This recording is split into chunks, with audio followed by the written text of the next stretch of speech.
All right, so in this video, I'm going to do my best to try to integrate several frameworks and provide answers, potentially partial answers at best, to sort of these key problems that exist in the field of memory research across neuroscience and psychology. When I say neuroscience and psychology, I mean evidence coming from animal-based models like mice versus clinical evidence coming from human beings. The core issue sort of motivating this video is the core issue in the field of memory research, which is how does a relatively conserved structure, the three-layer structured hippocampus, go from supporting navigation in mice to navigation and arguably an emergent function known as episodic memory, our ability to mentally time travel when we... Then extending from this sort of fundamental question or problem, I'm going to relate it with the so-called grounding problem as proposed by Georgi Bujaki to provide maybe a poor one-sentence overview of this problem.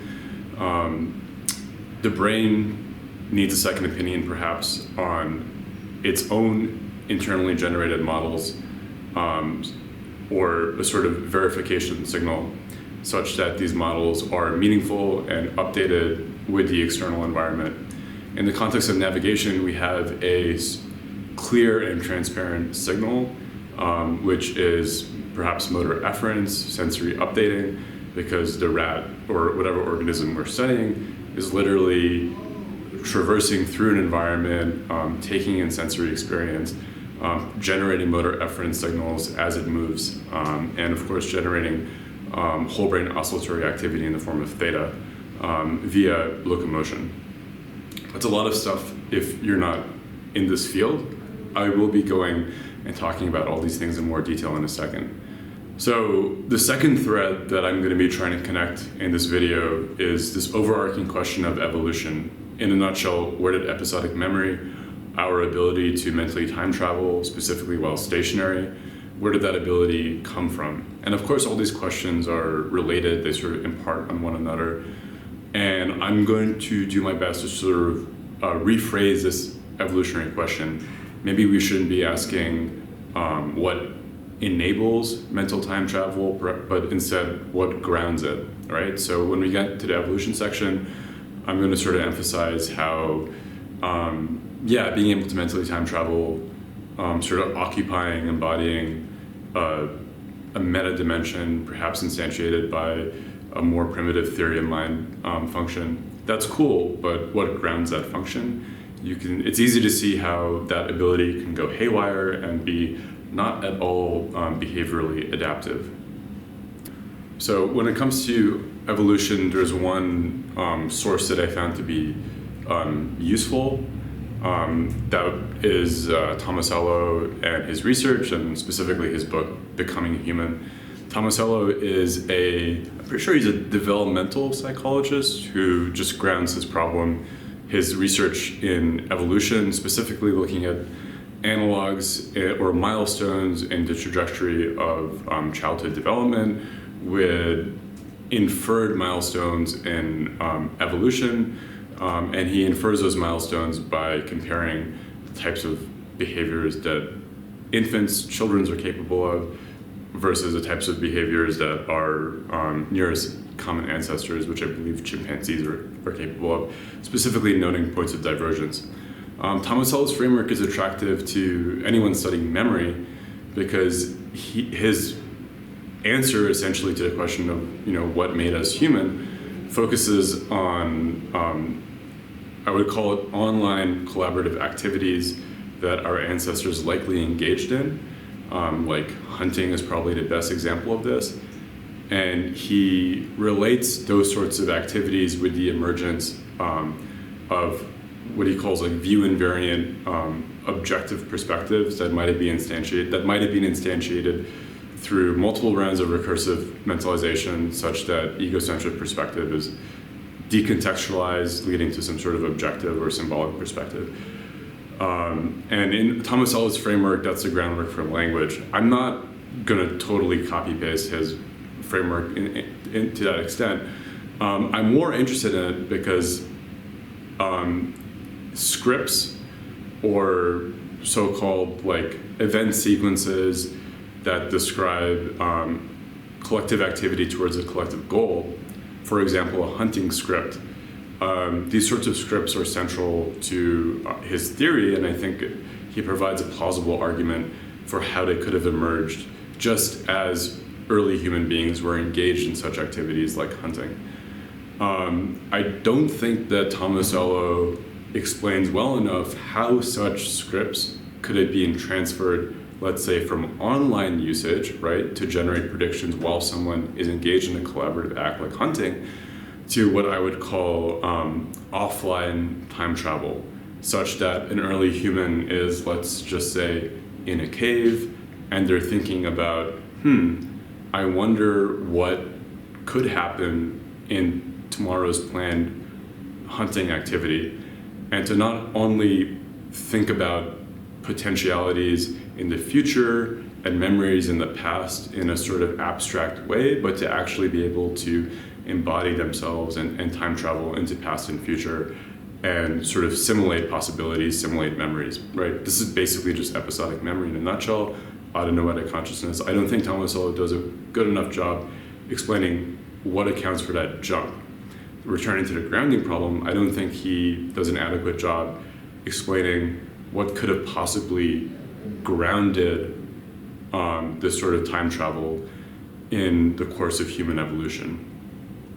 So it was in the context of thinking about these two things in a sort of interrelated way, grounding and evolution, that I came across, or I should say remembered, a book I had read earlier called The Memory Code by Dr. Lynn Kelly in Australia, who's a science writer, but just like intellectual integrator extraordinaire. And even if you think I'm bonkers in this video, I highly recommend reading the book because she makes some fascinating proposals.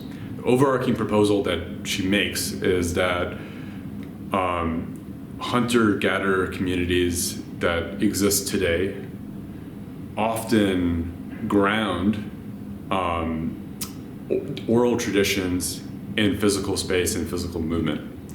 And maybe an example par excellence is Aboriginal songlines that are grounded in landmarks like Uluru. So I think right now I'll have on the screen one, just like a picture of Uluru and also a passage from Dr. Kelly's book on this, on the tradition. So, of course, I tried to work out, some theory-like proposal for how such a tradition might have grounded time travel, episodic time travel, in the dawn of episodic memory in human evolution. But maybe just taking a step back, I just want to emphasize how if you're engaged in memory research and interested in evolution, this sort of evidence should just strike you as potentially attractive, even if you don't buy my overarching idea that I present closer towards the end of the video. So I should say that, of course, who does the credit go to? Dr. Kelly is the one who exposes this framework to me, but of course, indigenous people around the world are the ones who actually carry on this practice to this day, even though it might be a dying practice as modernization eventually sort of takes over the whole world one way or another. Dr. Kelly's overarching point, as far as I understood, was that these practices usefully graft or take advantage of human being spatial navigation system, which is of course a phylogenetically ancient system, for the encoding and storage of primarily semantic knowledge that might be useful for a tribe. For example, knowing the orientation of the landscape itself, but also more granular semantic knowledge, like knowing which plants are helpful and which ones are potentially dangerous and all that. Like all that kind of semantic knowledge might be instantiated in one specific song, which is itself grounded within a song line that's embedded in earth, right? So in the case of Uluru, it would be grounded in one, Dreamtime story that's grounded in specifically one crevice or crack in the rock of Uluru. My proposal is just extending from this, extending from the grounding problem in episodic memory. It's like, hey, like episodic memory could also benefit from some sort of grounding structure, not just semantic memory, and also on a more overarching or higher level. I mean, let's think about episodic and semantic memory themselves in an interrelated way, right? So like sort of extending beyond older models that propose a sharp distinction between the two. I think we can think of semantic memory as generally abstracted, decontextualized episodic memory in the first place, right? And we can even perhaps even visualize this abstraction, or not visualize it, but we can sort of we can locate the nexus of this abstraction within the larger architecture of default mode network, right? As the hippocampus is engaged in, specifying space-time contexts to representations, but that process of specification relies on, at least in rats, like allocentric view invariant representations of space.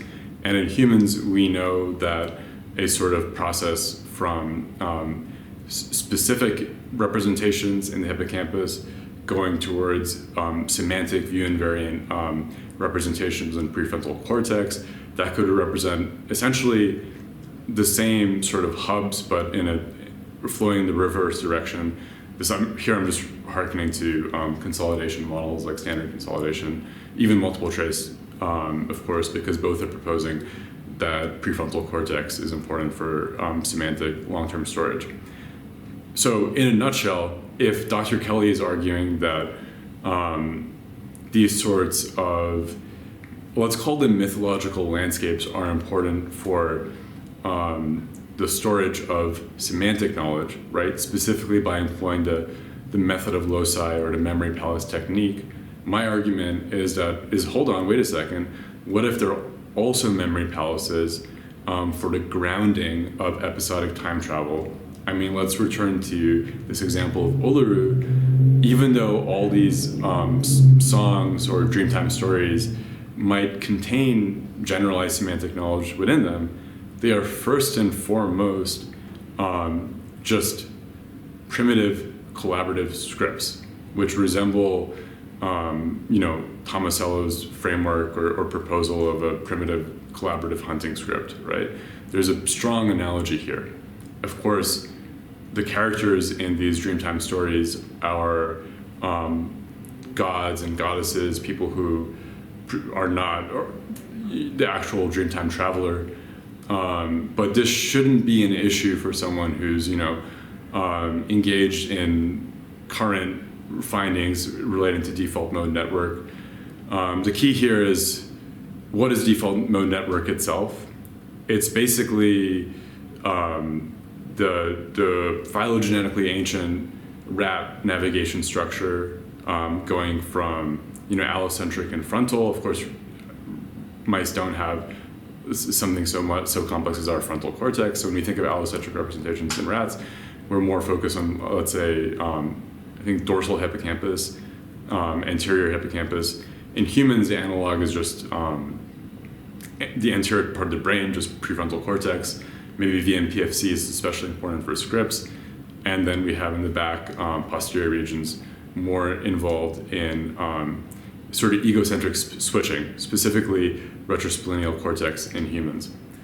But what's the other big part of default mode network that is relevant to humans, but we don't really see an analog in rat navigation? Well, that's of course the mentalization system, specifically regions like temporoparietal junction, which will play a big part in the sort of theory I'm proposing.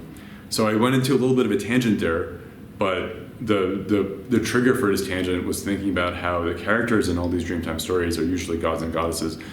But the reason why I'm saying it's not a problem is because of this proposal that your ability to mentally time travel and embody or occupy a future or past self, well, that could be contingent on your ability to engage in perspective taking more broadly. not just towards a simulated past, future, temporally contiguous version of yourself, which might be dependent on having a relatively evolved or advanced self-concept, but in a more primitive or a more, let's just say in a more primitive way, it might be contingent on your ability to just adopt someone else's perspective, not just adopt it, but build an internal model of it.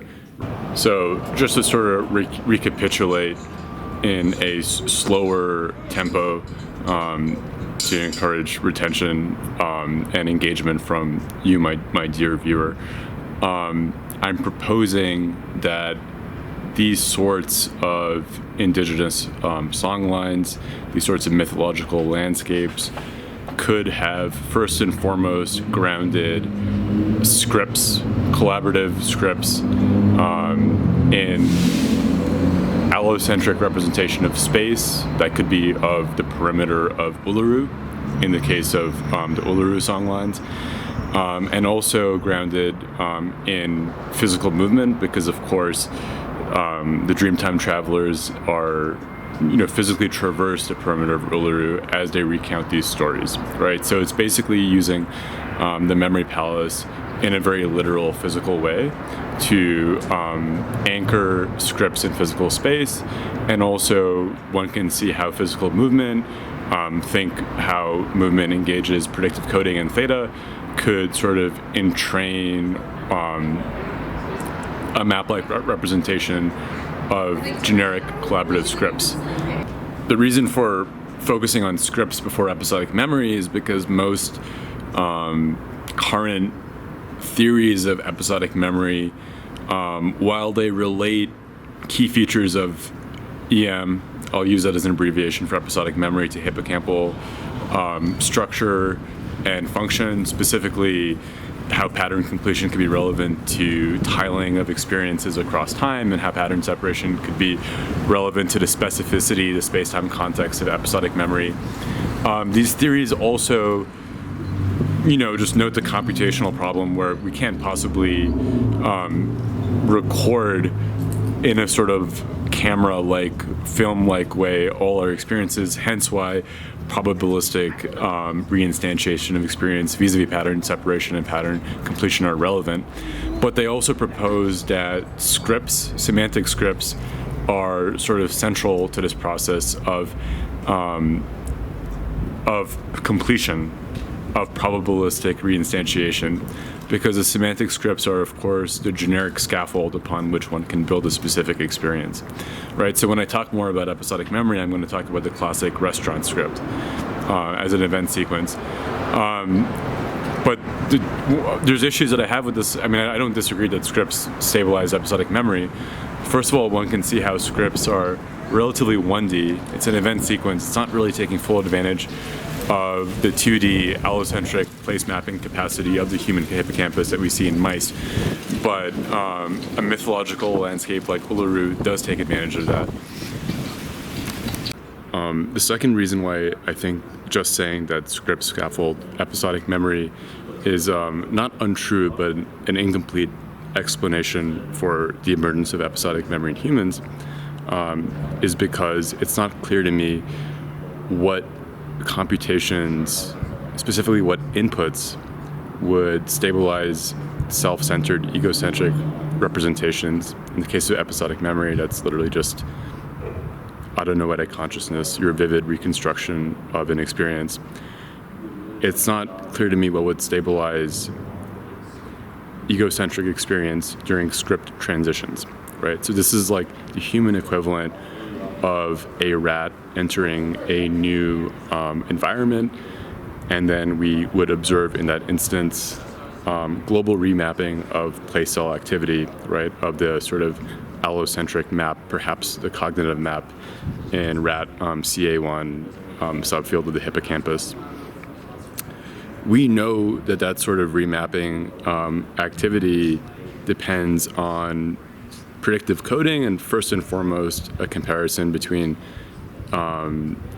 prediction and sensory updating. We have sensory signals coming from entorhinal cortex. Of course, there's a whole medial entorhinal cortex grid coding angle maybe the sensory updating depends on a fully fleshed out representation of the rat's position in egocentric vector space. Maybe I'm getting a little bit too ahead of myself. We're going to talk about rat navigation in a second.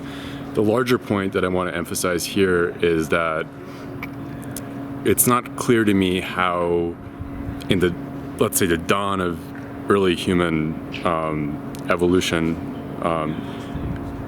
how we would prevent the situation where, let's say, all of a sudden an early human was able to go offline to be able to mentally time travel. That essentially means that all scripts become available. Okay, so what prevents that organism from just in a sort of chaotic and disorganized way ruminating across scripts, maybe in multiple scripts at the same time, in a way that's incoherent, perseverative, and ultimately unhelpful for the organism's behavior, right? And, vice versa, we can say, I can sort of pose this framework where that sort of sensorial updating, the stabilization of a stable CA1 allocentric framework itself depends on a more primitive egocentric trajectory-like representation that we see also in CA1, but when a rat is traversing through a linear track or a goal, or when it's traversing in a goal-directed manner towards a goal in a T-maze, right? So that would lead to this problem of, well, unless there's some sort of sensorial stabilizing signal in the context of time travel, episodic memory, it's not clear to me how an ape would either be stuck in a ruminative loop or just essentially be unable to effectively, in the first place, instantiate an allocentric framework, and then in the second place, jump into that framework via an allo-ego switch, enabling episodic memory with all its vivid first-person reconstruction. And I think that sometimes the hand-wavy explanations involve saying things not just like scripts, but also like language and culture. And I think those explanations are not just hand-wavy. I think there's meaning to them. But I think we can do more work in trying to understand, okay, like what is in culture? Specifically, we can also go back to evolution, and there's this issue where, like, are we going to presuppose that if we presuppose that language came before scripts and therefore came before episodic memory, that seems just unlikely because language itself features concepts like displacement, right? Being able to talk about things in the past and future, right? That's a core feature of natural language, at least if you subscribe to, I don't know, like an innate natural language framework. Essentially what I'm saying is that there's just this sort of stabilizing or grounding problem when it comes to episodic memory, and that problem is going to be clarified shortly when I actually talk about rat navigation. So ultimately, thinking about these two issues, the sort of overarching thesis of this video is that early humans, via mythological landscapes like Uluru, were able to transform physical space, physical movement, into basically a massive entraining and grounding system for orienting scripts, the precursor to episodic memory, in physical space. And therefore, not just in physical space, but also in a 2D reference frame, like the cognitive map or the representation of space in the minds of Dreamtime travelers. I'm calling them Dreamtime travelers. I just mean people who partake in that walk around Uluru and recount these stories. Because the critical thing, of course, is that they're able to recount the scripts offline, right? They don't have to be engaged in the walk to recount the scripts. That's why I refer to Uluru as a massive entraining device, right? Not just in the act of walking through space, but we can also think about songs, right? Songs as maybe like an entraining mechanism vis-a-vis rhythm, oscillatory dynamics, and melody, providing a sort of predictive linear framework. Of course, that then begs the question, we don't really have devices, let's call them devices like Uluru anymore. When I say we, I'm referring to modern people in quote-unquote modern civilization, what possibly replaced that? And this is, of course, a problem because you could argue that, well, Samir, maybe you have an interesting argument for what might have grounded or supported episodic memory in the metaphorical dawn of humanity, but maybe these sorts of things aren't really interesting to current psychology and neuroscience.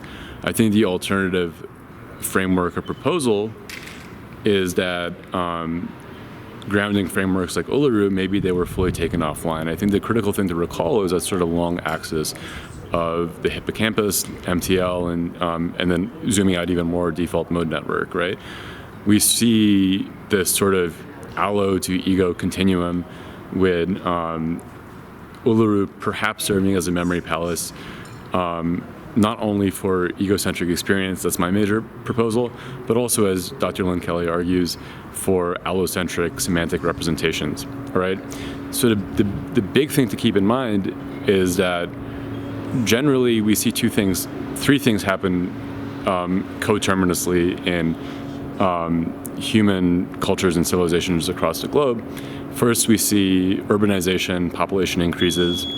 And then the second and arguably most important, let's say, psychotechnology that usually but doesn't always coincide with urbanization is writing.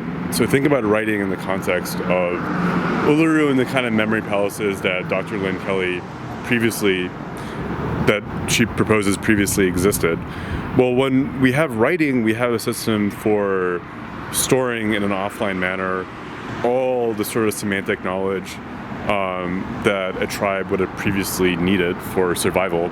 So writing in some ways replaces shamans, or we see a new class of literati that, priests, Brahmins, and whatnot that replace shamans, but of course they're literate, right? So the key here is that a priest in using ancient Egyptian hieroglyphics no longer needs to rely on the memory palace technique to recall important information that would be needed, let's say, to predict droughts or whatnot.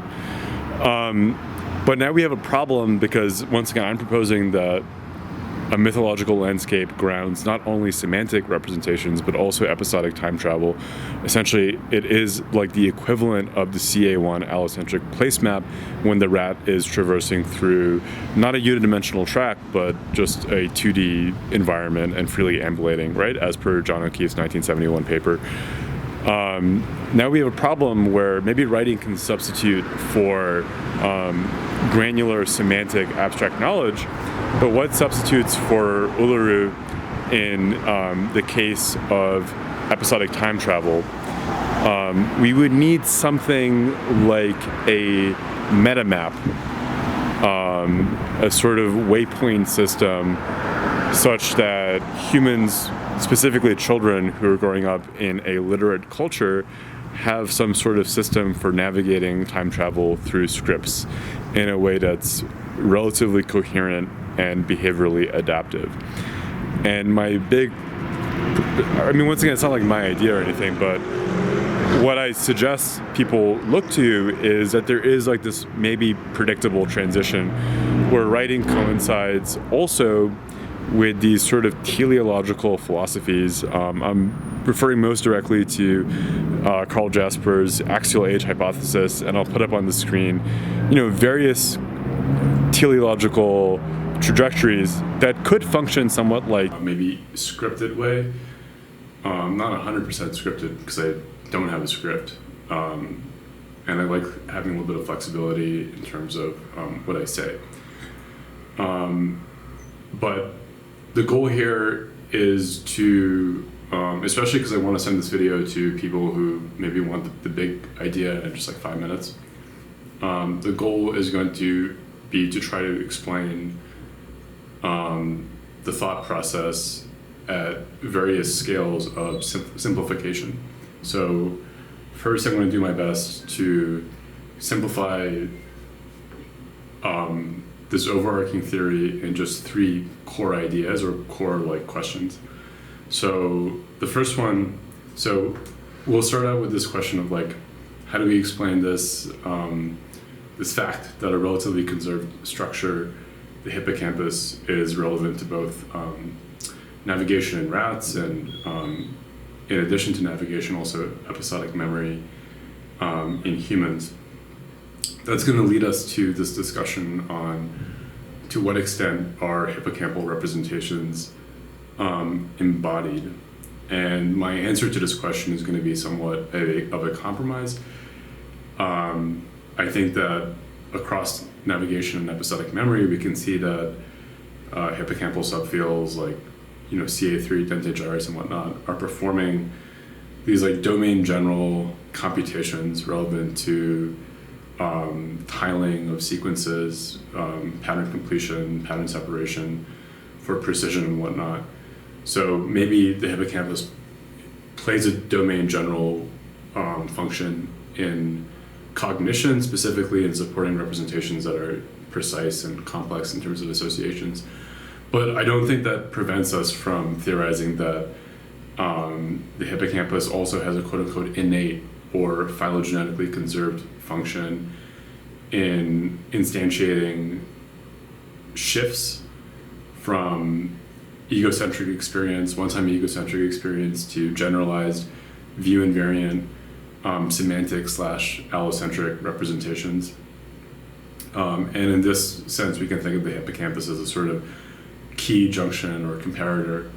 I just mentioned going from egocentric to allocentric, but of course, when we think about episodic memory, like what is episodic memory fundamentally? It's sort of pattern completing a unique experience based on some inputs, like some sensory details, but mostly a semantic scaffold or script, right? That's computationally, that's probably how episodic memory is possible. So that represents a flow of information from, an allocentric semantic script to rich embodied episodic experience. So the sort of compromise that I'm getting at is that, okay, maybe at a broad level, hippocampus has domain general functions in cognition, but be that the case, clearly as human beings we engage in this thing called episodic memory, and it is by definition embodied. If it wasn't embodied, vivid and first person, it wouldn't be episodic memory, it wouldn't be mental time travel, right? This is just harkening back to Tulving's original definition of what episodic memory is. And so given this sort of this view of the sort of not just the hippocampus but the larger hippocampal network, which is largely overlapping with default mode network, right? So that's an interesting question in and of itself, but not to go into a tangent there. We can think of this like sort of general function in translating allocentric to egocentric perspectives, and within that continuum, we can think of representations in CA1 as being especially critical insofar as CA1 is like the output hub of the hippocampus, and insofar as we see, going back to John O'Keefe, 1971, we can see an allocentric representation in CA1 that's literally just a place map, or a cognitive map if you take your theory. But we also see a representation that is, I think, more key to this sort of, computationally key to this ego-allo switch, which is, let's say, place cell firing as a rat is traversing a linear track, right? Because the place cell firing is not totally body invariant. It depends on the goals, right? So we see global remapping and place cell firing depending on whether the rat is going in one direction on the linear track or another direction, right? So we see that at some level, these sort of trajectory maps, right, which probably preclude a generalized allocentric framework like a cognitive map. These trajectory maps are embodied, they're sort of goal anchored, and we can think of them as being especially relevant for, of course, episodic memory, right? Because in episodic memory, what are we fundamentally doing? We're tiling sequences across time, right? So we can see this sort of parallel where in a trajectory map in CA1, we are performing tiling or basically predicting the body's position in past and future states, and over this 1D dimensionality, which is of course just space. And then in episodic memory, this is sort of like leading to my next sort of major point or question. One would assume that the 1D dimensionality sort of subserving episodic memory is time. Phenomenologically, time is the continuum of episodic memories, because you're of course like, it feels like you're reliving a film, right? You're just like mentally time traveling across this sort of continuum of experience. The sort of larger second question / point that I'm going to bring up is how computationally time, as in literally just like some accumulator model or system in the brain, is unlikely to serve that sort of 1D trajectory that enables tiling sequence completion in terms of episodic memory. And that's simply because the scales of episodic experience vary so dramatically. So like when I think of a memory from 10 years ago, it's extremely unlikely that some sort of neuronal accumulator system that's sequencing time in the order of milliseconds or maybe even seconds is going to be of much relevance as I try to sort of bind or string together the specific experience that might constitute a sort of continuous episodic memory, right? So the open question is, what is that 1D dimensionality that computationally subserves a potentially like a CA1 representation of body's movement through a trajectory, right? So when I say movement, of course, like I'm implying that there is some 1D trajectory to which the brain is simulating body's movement, but this trajectory or the dimension is unlikely to be space. It's probably going to be a sort of spatialized dimension, right? So we can think of time as being spatialized, but the sort of big point that I'm getting at is that maybe it's not time. One of the things that I'll point out in more detail is how, core similarity between navigation and specifically, because there's many different navigational strategies, so I should be more clear, like the navigational system relating to path integration and allocentric representations, right? That's essentially the ego to allo continuum that the hippocampal network is concerned with when it comes to navigation. One sort of core similarity between those navigational strategies and episodic memory is the extent to which representations are both anchored in goals, right? So that sort of goal anchoring is maybe less clear when we're dealing with totally allocentric representations, for example, like a cognitive map or like a 2D place cell firing map. It is sort of present in scripts, which is a major point that I'm going to sort of talk about, insofar as scripts are not, some people think about scripts as like mere categories, but I think there's a lot of compelling evidence to suggest that the scripts most relevant to episodic recall are action goal scripts.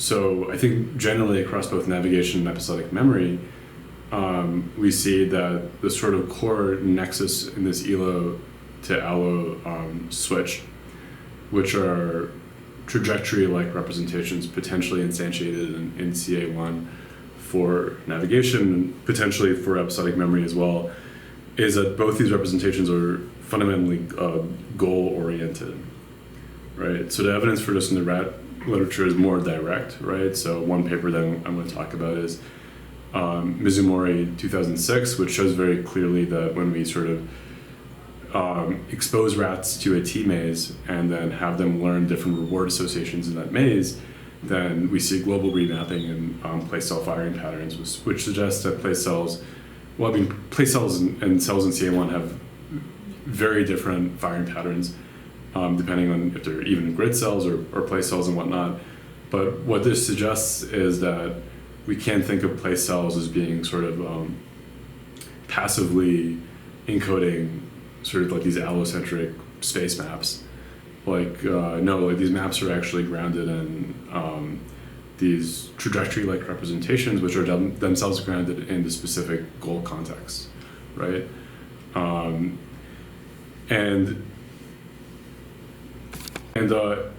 extending from this observation, I'm going to pose this question that,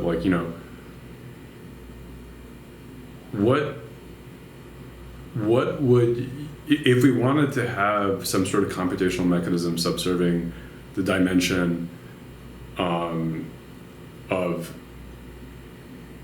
the sort of the spatialized dimension that indexes episodic experiences as they're recalled continuously, perhaps during like an episodic free recall task, it would be useful for that dimension to involve some degree of continuous probabilistic goal decoding, right? Especially if we think of episodic memories as containing trajectory-like representations of experiences which don't just flow along some sort of linear temporal gradient, but whose flow is perhaps compressed or dilated with regards to the degree of, let's say, attention that the agent we're modeling, which in the case of episodic memory is the self, is engaged with, right? So it gets a little bit tricky, and it'll be easier for me to explain in more detail later.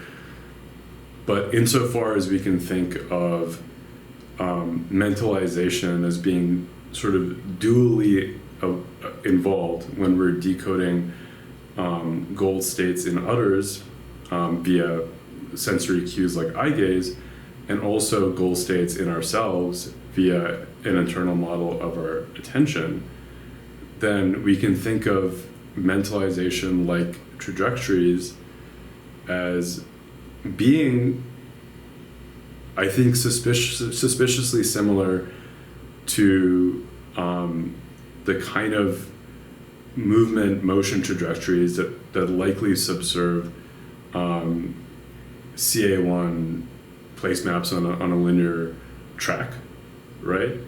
Because a sort of continuous mentalization trajectory is, first of all, it's continuous because we're decoding a hidden state at each time, but there's also some correlate of motor efference, which is sort of action prediction, right?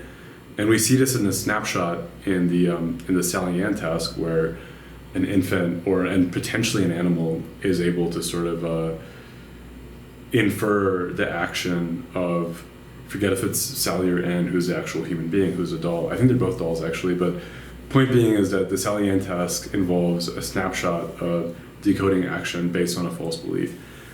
And I think the controversy regarding whether animals can truly pass it is sort of a red herring for this video. I think what's more interesting is a framework presented by Tomasello, which argues that what really sets humans apart is our sort of innate ability to engage in collaborative activities, which are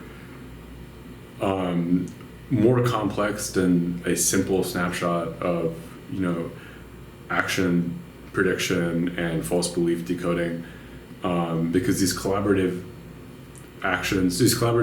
activities fundamentally would engage a mentalization system in a sort of continuous way.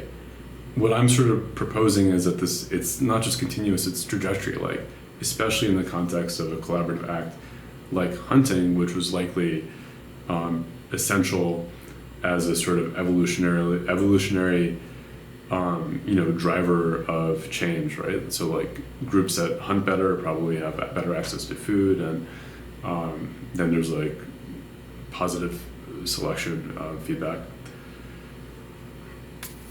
And there's just a few more strands of evidence that I think make this theory compelling.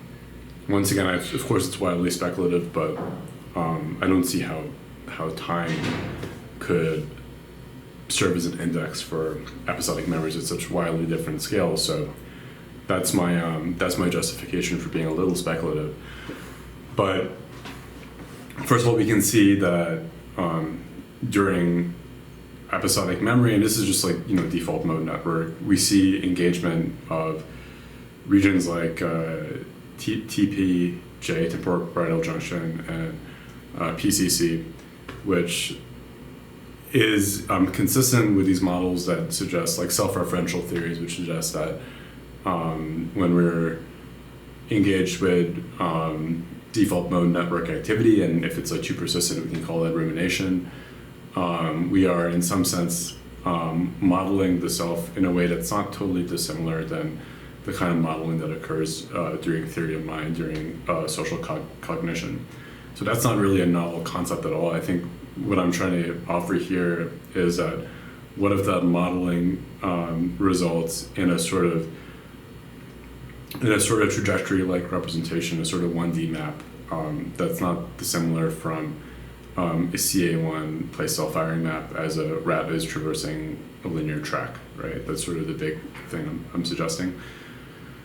Some other sort of like, honestly, like tentative evidence. I don't think that the authors of these papers would like agree that this is like the major point of their papers, but I think there is some pilot evidence from people who study the encoding, consolidation, and free recall of naturalistic narrative stimuli that chunking of experience, right, often corresponds with inferred goal belief states.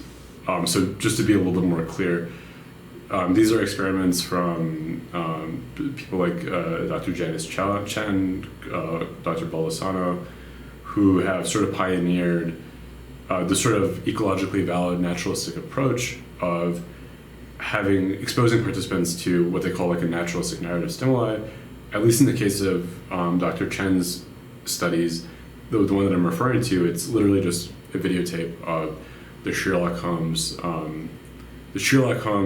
series from the UK. Obviously not the whole thing, but maybe like 5-minute segments of it. And one can sort of have this argument that maybe it's not so naturalistic because it's like a Hollywood production in which there's very deliberate scene shifts and whatnot. But I think that these stimuli at least make progress in being in fulfilling this requirement of being continuous, mirroring that the fact that our life experiences is like a continuous capture. Like episodic memory encoding involves like continuous capture of our lives, and the very sort of like discrete encoding stimuli in past experiments probably don't capture like how chunking actually occurs in the wild. And so the sort of point I'm getting at is that they see that oftentimes it was transitions in belief and goal states, let's say of Sherlock and Watson, that led to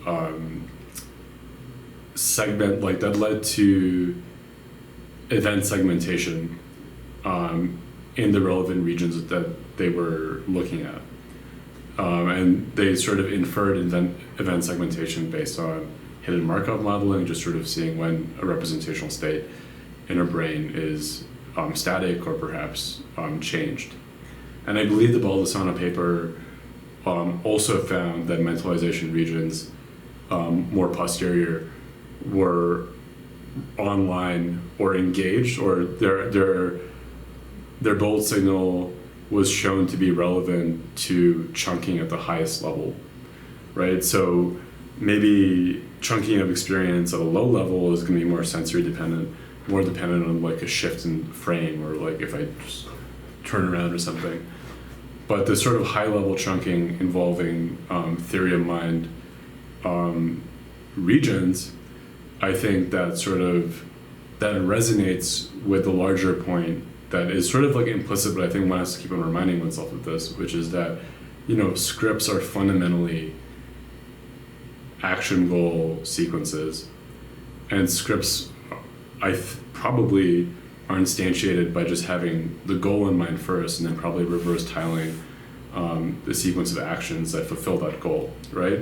Similar to how consolidation works with in terms of shortwave ripples and these sort of rat trajectories, right? Like we start with the goal and we sort of reverse fire the trajectory.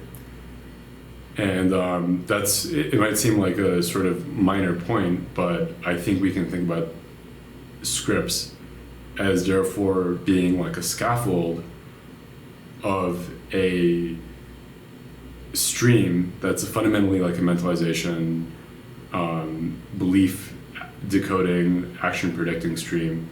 And scripts maybe in some way just represent like the allocentric generalization of such a trajectory, right? Because scripts are person invariant. I'll be talking about the restaurant script, and the whole point of I think when people mention the restaurant script as like a classic example, not sure why, but what we can see in the restaurant script is that it's a view invariant, person invariant sequence of events, and it's something that you can use to sort of perspective take what was my friend's experience like when they ate at a restaurant, or self-embody what was I doing before and after the waiter took my order. And then finally, for some ideas that are like really speculative, first of all, we can see that when we talk about hippocampal morphology, we usually talk about CA1 and CA3, and I think that's because these are larger, more relevant regions in rats. And of course, we can't do direct electrode recordings in humans unless it's like the small subset of people who have intractable epilepsy. But we do see that CA2 is much larger in humans, and in rats at least we know that it's involved for some category of social cognition. Granted, from what I recall, the social type of social cognition and that we're looking at in rat research is more like in-group, out-group detection. Are you conspecific or not? So that's like representation of some sort of like relational distance maybe. But looking at morphology, we see that CA2 is fundamentally more auto-associative than even CA3, right? And CA3 being the pattern completion region owing to its auto-associative properties. That just in and of itself, for me, is a little bit of a clue, because when theory of mind is engaged, what essentially are we doing? We're decoding hidden state, which is a belief, right, with which we can predict an action. And that sort of decoding would rely on a heavily auto-associative computational framework. It's something that we need to be able to also like transfer to different agents and different bodies and whatnot, so we can see how an excess of sort of feed-forward input could be detrimental if we just want to perform this general belief decoding operation, right? So that's also maybe a big idea in and of itself, because we usually think of temporoparietal junction as sort of the key region when it comes to theory of mind.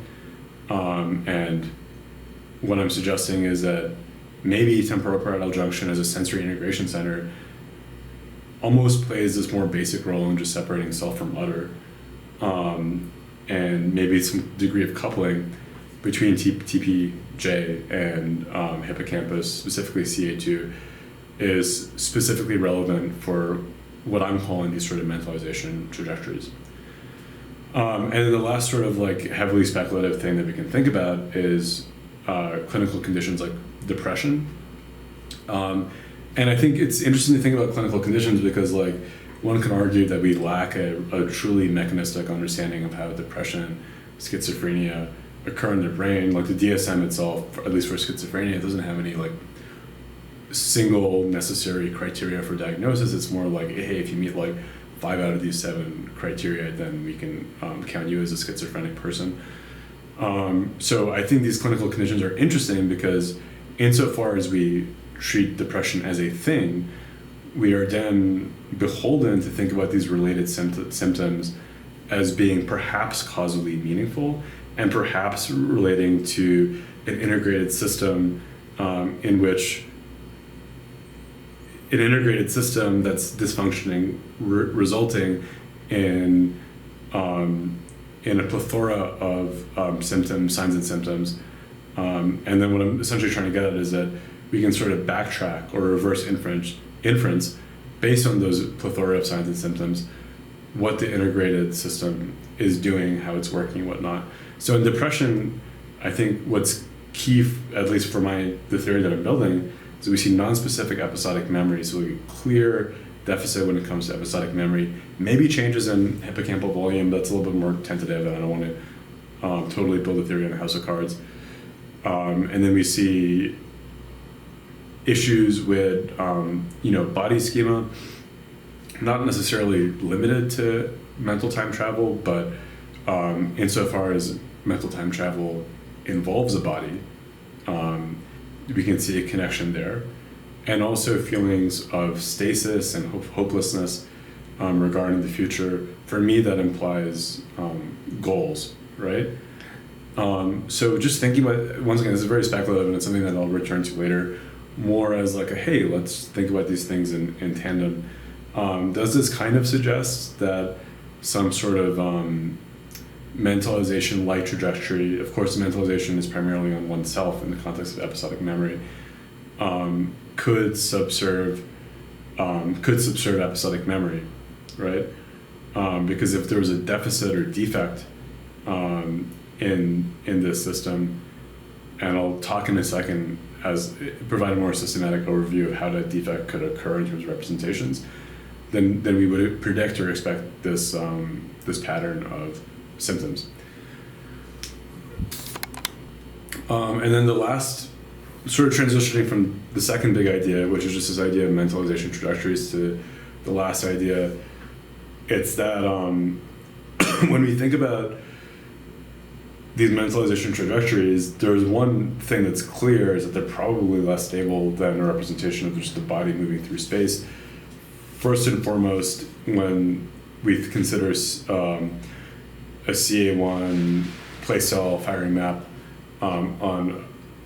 as a rat traverses a linear track, one thing is clear is that, first of all, that representation is very well grounded to the rat's movement, like online movement in space. And the second thing is that the representation is subserved first and foremost by embodiment in space.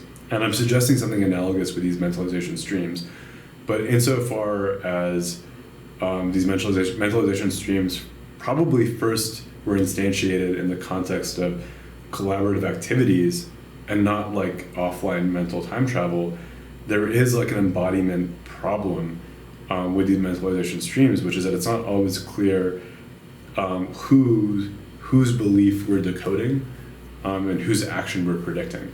It could be yourself, in which you're building an internal model of your attention, or it could be another person, like in the context of hunting, it could be like your hunting partner, in which you're building a model of that person's attention.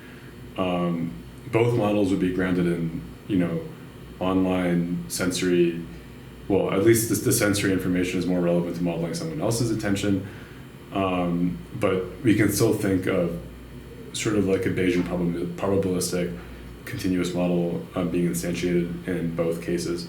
But there's an embodiment problem because we have to do that sort of self-utter distinction. Of course, it would not be useful to have a sort of collaborative hunting script, even in just like the online context, I forget about mental time travel, if the brain could not do a good job of separating self from other.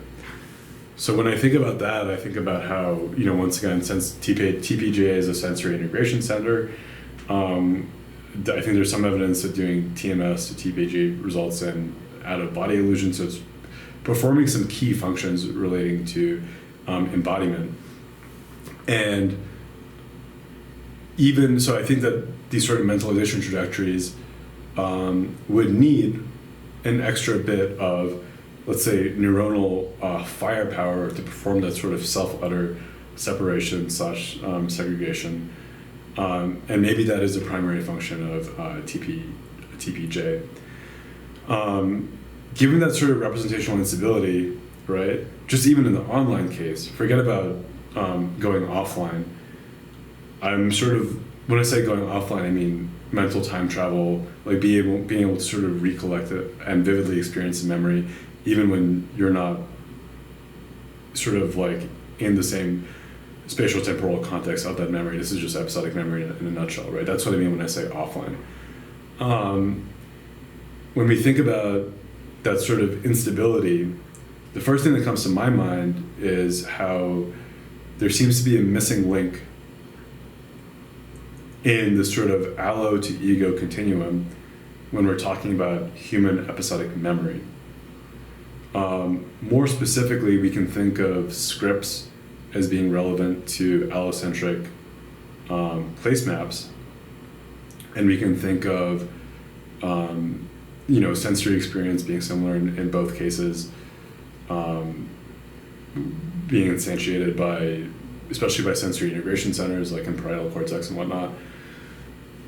But there's a missing link insofar as navigation affords us with a 2D, or at least like higher D, allocentric framework, which is not a script. Remember, scripts are just, as far as I'm thinking about it, scripts are fundamentally 1D. It's fundamentally an event sequence or scaffold. When I think about allocentric place maps, we've added a dimension to get not just a representation of a series of places along a linear track, but actually in a sort of 2D environment, which would aid. What I'm saying is that anchoring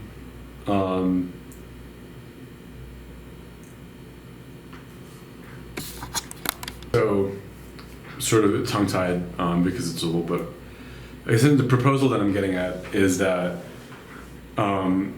if there exists, at least in the context of navigation, the possibility or the potentiality to represent self-position in a 2D continuum, and noting how episodic memory and its semantic correlate in scripts are both 1D, because it's once again an event sequence, and thinking about how this sort of dimensionality subserving the indexing or sequencing of events is perhaps not time, but this sort of mentalization stream, which is inherently unstable, because the substrate involving belief, decoding, and prediction is unclear. It could be the self or the other.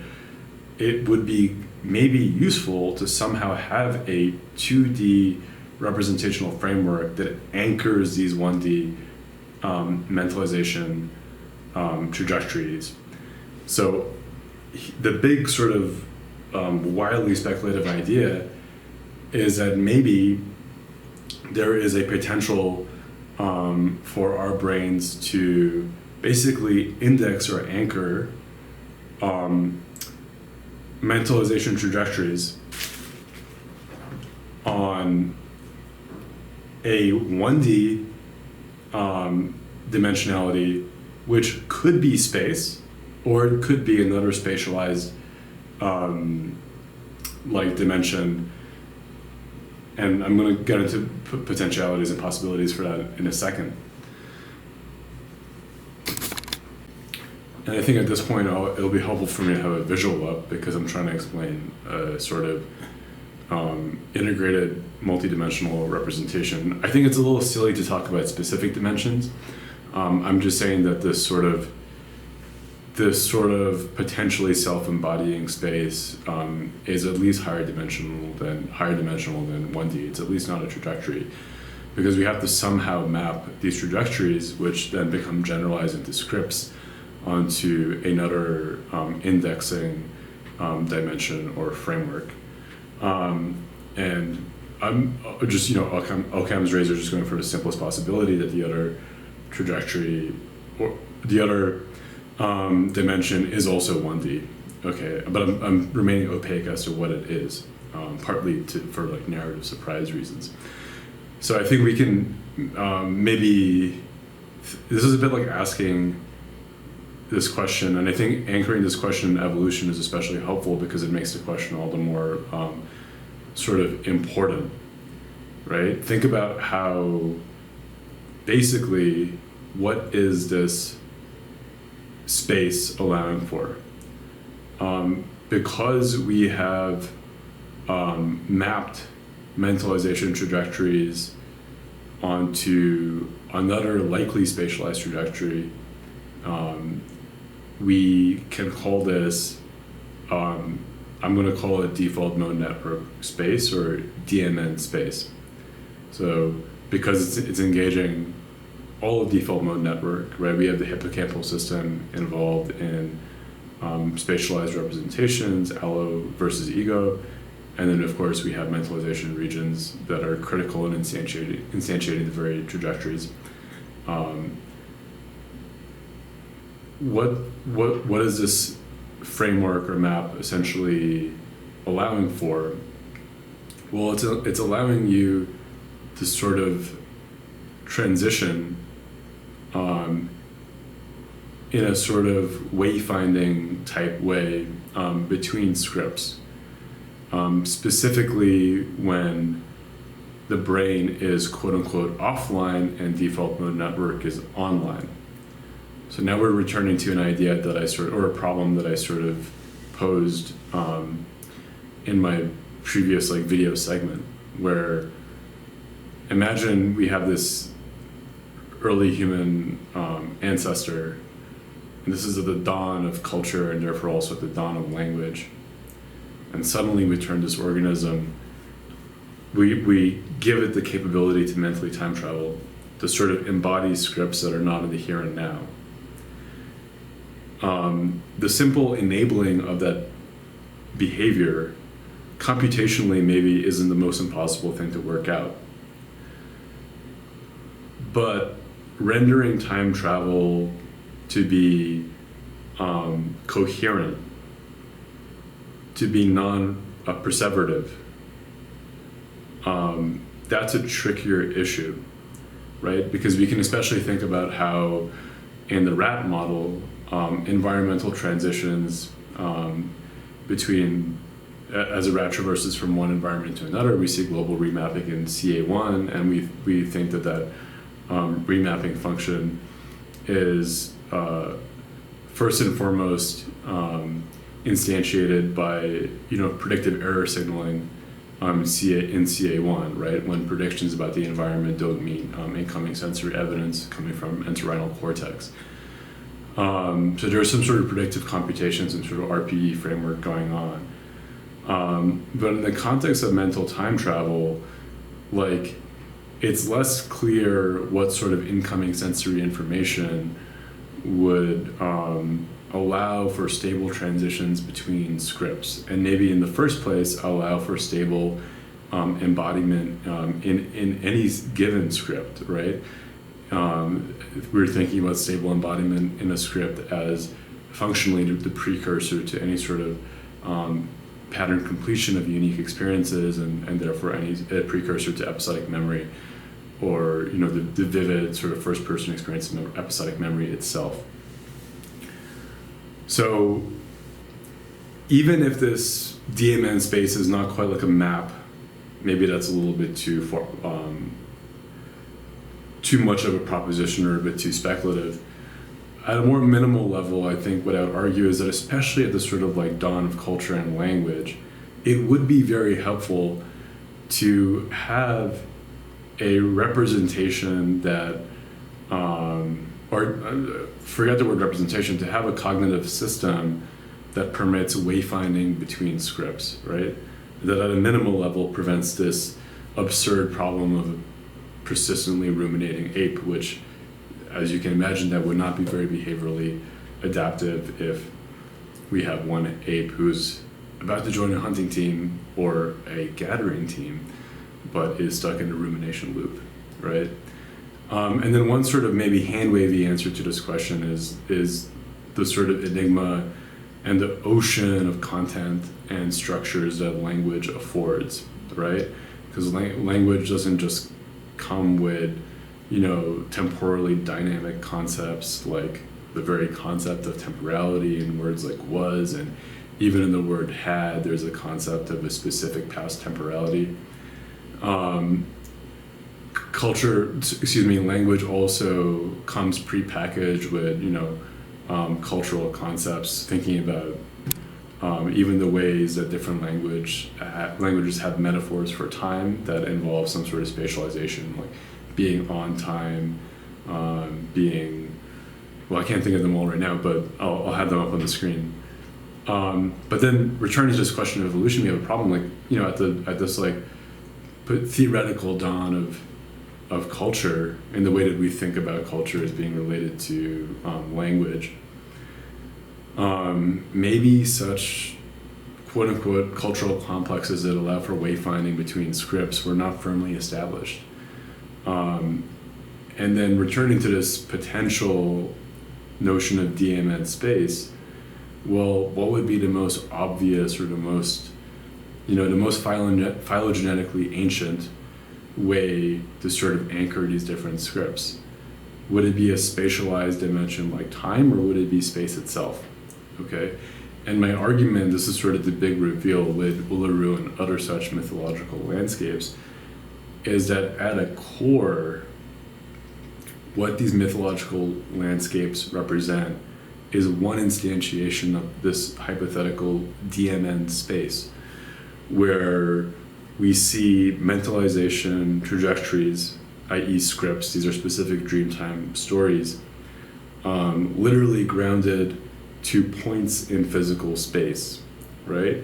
Such that the Dreamtime walk or the song lines represent, once again, mentalization trajectories on a 1D continuum dimension, and that dimension is space. So we've integrated trajectories in two different contexts, and we are maybe able to graft or transact usefully the potentiality of the hippocampus CA1 to represent 2D phenomenon. This is a bit tricky though, because the two dimensions are different. One is a mentalization trajectory like the script. The other dimension is, in the case of Uluru and other such mythological landscapes, the examples are varied, extending from Australia to the New World, and essentially most pre-writing societies, that dimension is generally space. There's also this interesting thing we can add where the Uluru is not just the basis for a 2D instantiation of DMN space. It's also a massive entraining device, right? So it's not just that someone is able to just look at the rock of Uluru and download in some sort of passive way this sort of DMN space that allows for wayfinding between scripts. The more significant point, returning to issues of grounding, which will be articulated more clearly as I go in more detail, is that one actually walks around the rock, right? So that's generating theta, that's generating predictive motor efference, right? And then when one is at a specific, painting in a rock, well, first of all, you're not walking alone, as a vis-a-vis the Liverpool anthem, never walk alone. Dreamtime travelers in these sort of indigenous cultures are also walking together, so mentalization, the mentalization version of grounding vis-a-vis monitoring someone else's eye gaze, that's also being instantiated in this context to sort of ground this representation of DMN space, be it 2D or be it a higher dimensionality. And then finally, we can think about how most of these scripts, which once again could represent the story of two gods having an interaction, but this interaction is something that humans might engage in, right? Think about how you might be familiar with Greek mythology and how the Greek gods have oddly human-like conundrums in their, personal and marital lives and whatnot, right? Because these sort of like god tales are in some ways like primitive scripts that you can embody. Well, the interesting thing here is that they're sort of instantiated or remembered in song, right? When we have like teams of Dreamtime travelers at a specific cave painting. And what's the significance of song? Well, I mean, obviously this whole thing is like wildly speculative, but now we're getting even more speculative. We can consider how maybe the first, extending from gestural communication, maybe the first languages were perhaps more intonational and maybe less driven on or less dependent on, a large map-like vocab, including all sorts of semantic contexts. Maybe it was a more intonational music-language sort of system. Well, we can think about how a sort of, I hate to use the word primitive because it implies like a value judgment, but a more primitive music language could instantiate these scripts in a sort of like low dimensional way. And then this is returning to Lynn Kelly's overarching argument in the memory code. These scripts are not just a precursor to episodic memory, i.e. mental time travel, that's going from a CA1-like 2D representation more ventrally or more posteriorly, excuse me, I meant to say ventrally, more posteriorly into sort of like sensory reinstantiation areas. Maybe, as per Lynn Kelly, these scripts are also serving as a memory palace, or Uluru and other such mythological landscapes are also serving as a memory palace for the retention of semantic concepts in language, right? So she gives a few examples of this. I think the examples aren't from Uluru, but they're from Native American tribes. I think it was the Pueblo, whose wise women and men are essentially able to retain an astounding amount of knowledge pertaining perhaps to various forms of herbs that are either beneficial or detrimental to your health, by just employing this memory palace-like technique where one walks around a mythological landscape, and each point in the landscape instantiates scripts, which once again I'm suggesting that in a sort of bidirectional way, these scripts serve as a scaffold, a primitive scaffold, both for episodic memory and for semantics in language and just semantic knowledge in general. And of course, the latter sort of semantic hypothesis is not my hypothesis. That was the one that I extracted from Lynn Kelly's book, The Memory Code. So thinking about all these things in tandem, there's a potential that that we can return to this issue. I'll return to it later when I talk about Tomasello, but when we think about language and episodic memory, in some ways we have the chicken and egg problem, because as far as I'm aware of, language itself involves displacement, which entails, at least on an implicit level, some knowledge of time travel, right? Just your ability to talk about things that happened yesterday or tomorrow. That's basically the core hippocampal function in being able to simulate past, future scenarios. At the same time, it's a chicken and egg problem, because at least when developmentalists talk about episodic memory, it is intractably tied to language.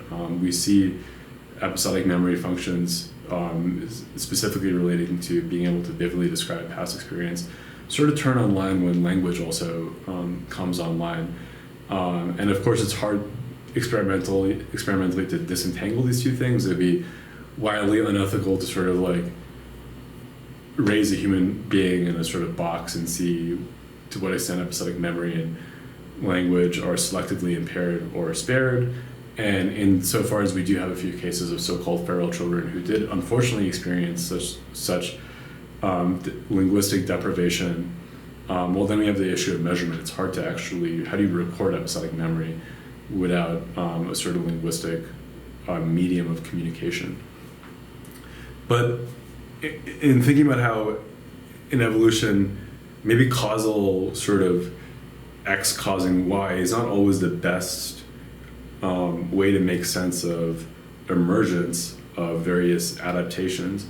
I'm just going to have a slide here. Obviously, don't focus on the details.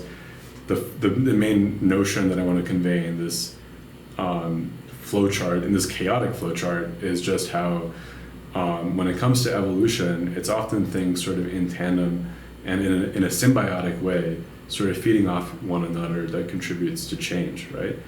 So maybe language and episodic memory did sort of symbiotically emerge in developmental time, but more specifically in evolutionary time. That's my main concern here. But that sort of symbiotic emergence would really benefit from some sort of grounding mechanism. And I'm suggesting that these mythological landscapes were the original grounding mechanism before things went quote unquote offline. With, I think the biggest cultural adaptation is writing, right? Because we're now returning to Lynn Kelly's framework.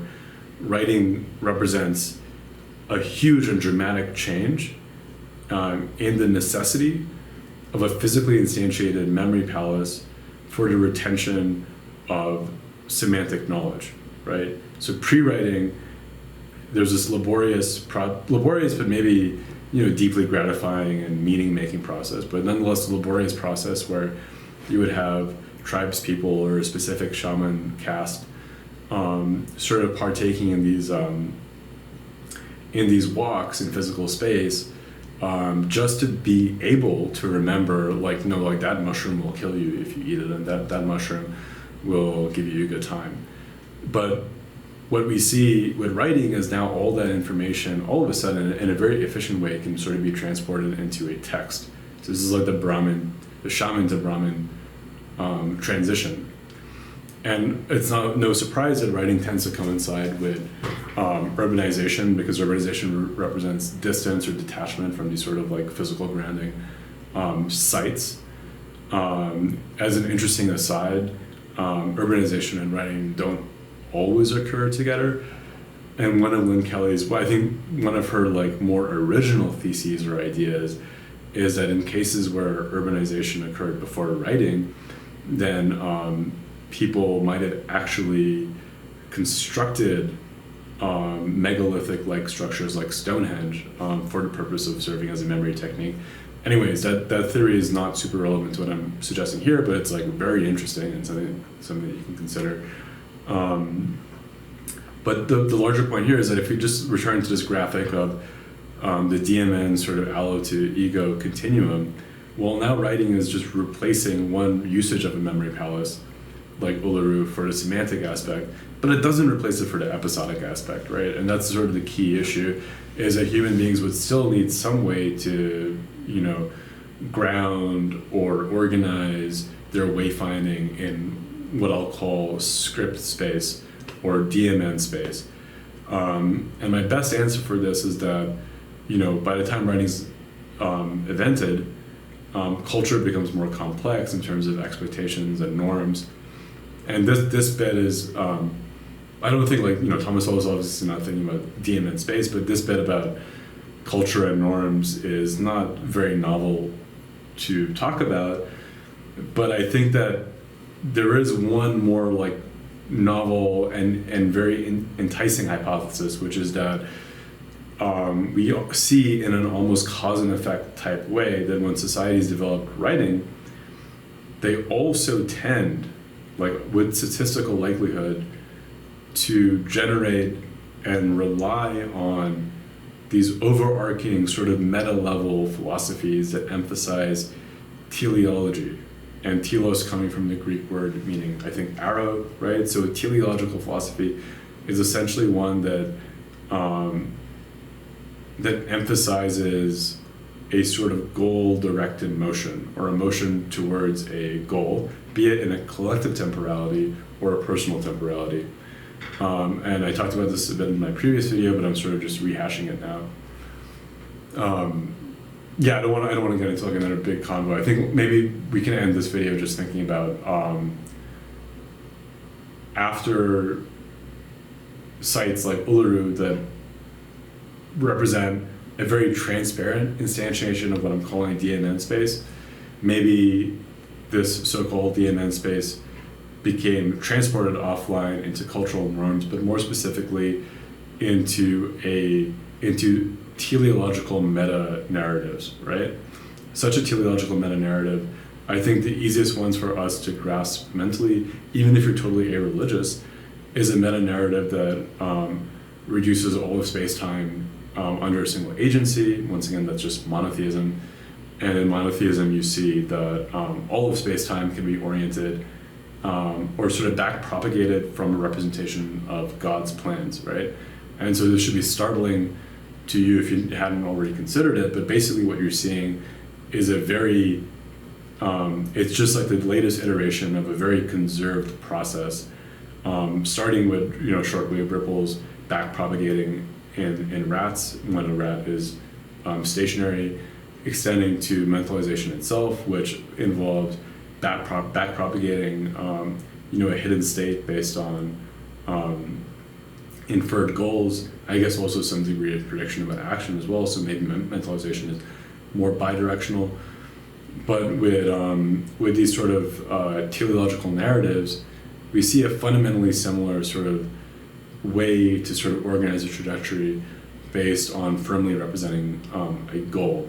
And so we can see how, insofar as these teleological narratives imply telos and therefore a representation of a higher goal, and therefore maybe the possibility of, at least on a phenomenological level, a feeling of movement, right, in this sort of script or DMN space, how such a teleological narrative could replace the act of physically moving in space, as like a Dreamtime traveler traverses the circumference of Uluru, right? There is this kind of a parallel here that's striking. And I think the last sort of evidence that, this can sound quite esoteric, but before getting into my slides, I'll make a few arguments for why considering such a kind of DMN space is a kind of imperative. And that imperative comes from the way that we think about mental health, right? So I just talked about teleological narratives as potentially substituting the act of potentially substituting the act of physically traversing space and using space as an index for organizing scripts in one's head to allow for wayfinding between scripts during mental time travel. And the sort of takeaway here is, consider how autobiographical life narratives, specifically thinking about your life as a story, that's likely not some sort of innate human behavior. There probably is some innate potentiality for us to conceive of our lives in that way, but that specific conception is probably not innate. This is a bit like saying perhaps the brain hosts this innate capability to learn natural language, but it doesn't contain an innate capability to learn French. That's just one potentiality. And of course, the evidence for this comes from the extent to which such highly individualistic ways of orienting the self and grounding the self don't appear to be culturally universal. In fact, they appear to be very Western specific, right? And we can connect that with what I said earlier about monotheism. Like, it's probably no accident that we get autobiographical life schema. I mean, so Dr. Nancy Feebush has done a lot of work on this, showing how in the course of development, the emergence of such ways of organizing your life, scaffolding your life, don't emerge equally among different groups. They depend a lot on parenting style and specifically the cultural orientation of the mother. So the takeaway here is that an autobiographical life schema or a life script that might be a long-lost cultural descendant of this sort of Christian and monotheistic way of organizing time or temporality along with sort of telos or a teleological goal-oriented continuum.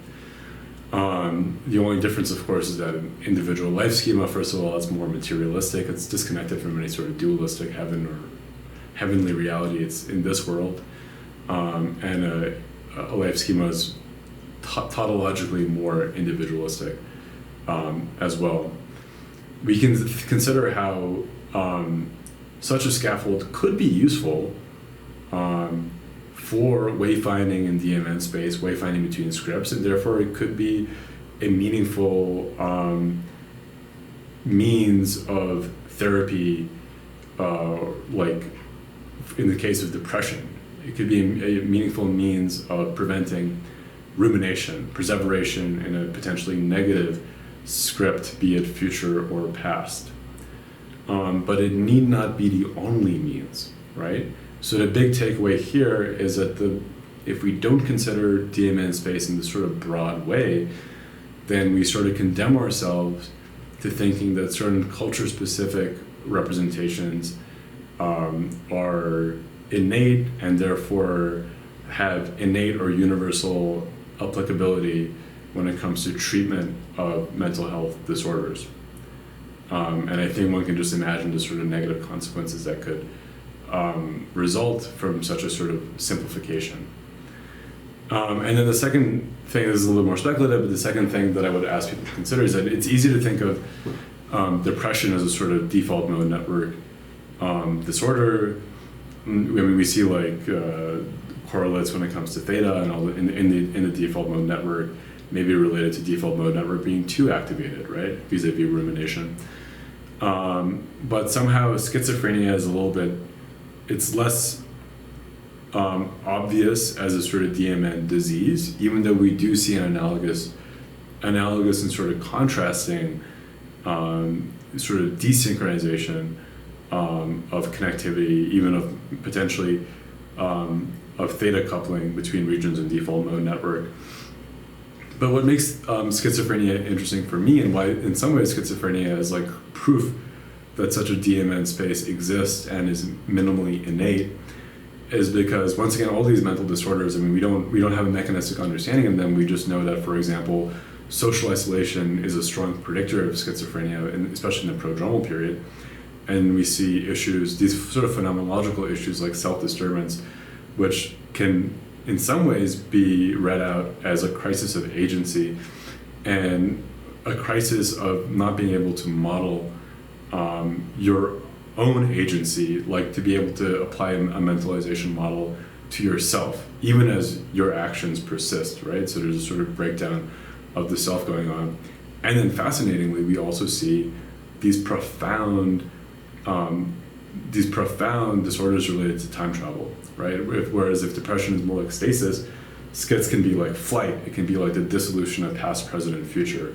What is in a sense flying, disconnected, degrounded. Okay, and so now let's think about this together. Like I think that you can sort of represent a mechanistic overview of how this sort of degrounding can happen if you think about DMN space in this way. If you think about first of all, social isolation, what does that mean mechanistically? It means that you're no longer entraining theory of mind, right? And this is something we see with schiz patients where there's first and foremost an inability to sort of, once the patient has passed a prodromal period and full-on schizophrenia and frank psychosis, there are sort of profound and perhaps permanent disabilities in one's ability to implicitly mentalize.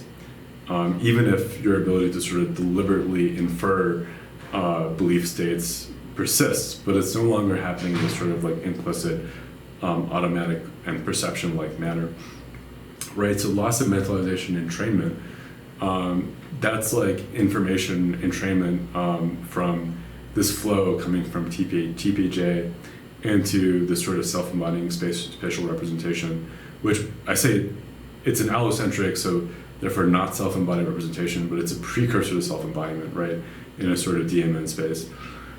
Well, we can see how that sort of loss of entrainment or input could eventually contribute to like a lack of cohesion or a lack of refinement or precision in that space, okay?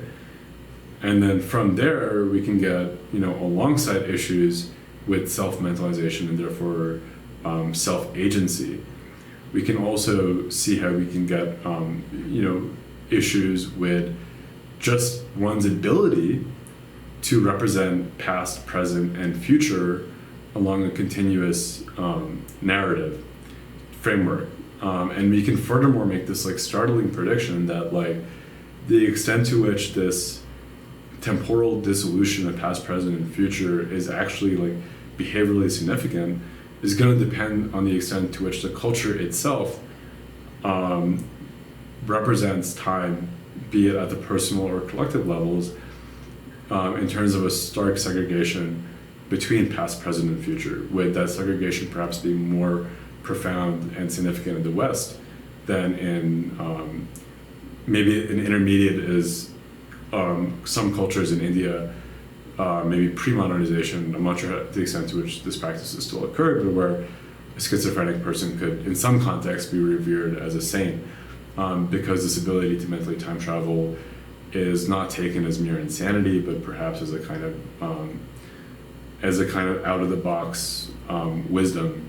And then we also have the cases of indigenous people in Australia where this DMN space is literally, it's the Dreamtime. And what is the Dreamtime? The Dreamtime is neither past, present, or future. It's in the everyone, right? So the Dreamtime is a persistent and sort of continuous time that lacks the sort of past, present, future distinction, right? So to make a larger point here, large point I'm trying to get at is that I think that thinking about schizophrenia itself provides sort of evidence for thinking about a kind of DMN space that's primarily instantiated by mentalization, right?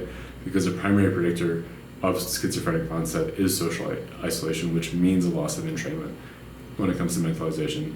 And then I went into a little bit of a tangent in the end, but I think it's just interesting to consider the ways that even time travel and even your ability to segregate, separate past, present, and future, we shouldn't assume that these things are behaviorally innate.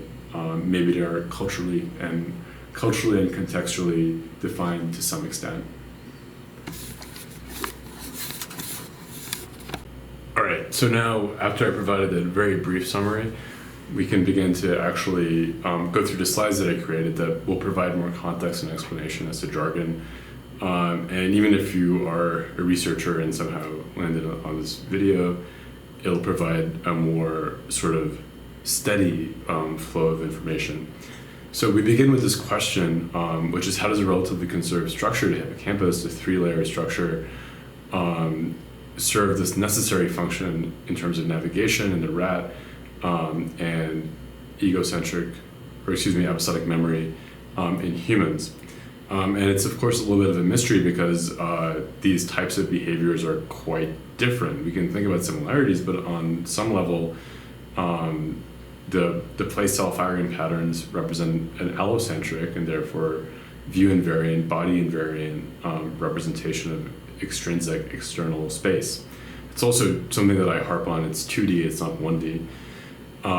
Whereas episodic memory is your vivid recollection, sort of your ability to mentally time travel. We can think, so Edvard Tolving was the psychologist who really defines episodic memory as something apart from semantic memory, which is your memory for facts. Because episodic memory is not just mere fact knowledge, but it's a kind of vivid re-experiencing. It's egocentric by definition. I'm calling it 1D because the fundamental sequences that we're tiling are across this 1D dimension of maybe time, right? But I'm suggesting it's something else. But maybe there's other theories and frameworks of episodic memory that refer to it as fundamentally involving transformations that are lower dimensional to higher dimensional, especially as we get into vivid and more detailed episodic memories. The evidence for episodic memory, of course,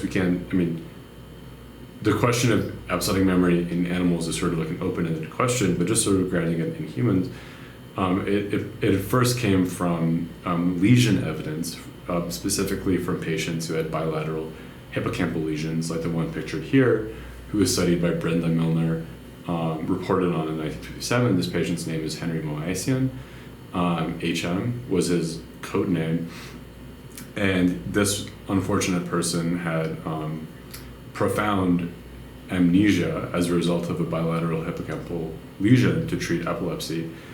And that amnesia it was time delimited, I think, to some extent, which leads to interesting questions about consolidation. But the big takeaway is that if you were to ask Henry Moisian, like, what did you do yesterday? What did you do 5 minutes ago? Henry, unfortunately, would not be able to give you an answer. And there was a parallel disturbance of future thinking, which gets at this larger point of how perhaps there's a fundamental episodic memory is subserved by a more fundamental ability to mentally time travel or simulate oneself in a scenario, be it in past, future, or like a sort of counterfactual scenario. So the first way I think we can sort of address these sort of differences is to think about just some sort of, first let's think about some computational problems, and then we'll talk about hippocampal morphology in a second. So episodic memory, I told you, it feels like re-experiencing, it feels like a film is playing in your head. It's not just a film, it's like this beautiful multisensory experience involving your body, smell, and whatnot. But computationally, is that possible that we actually store a film? Like, just leave alone the visual aspect of it.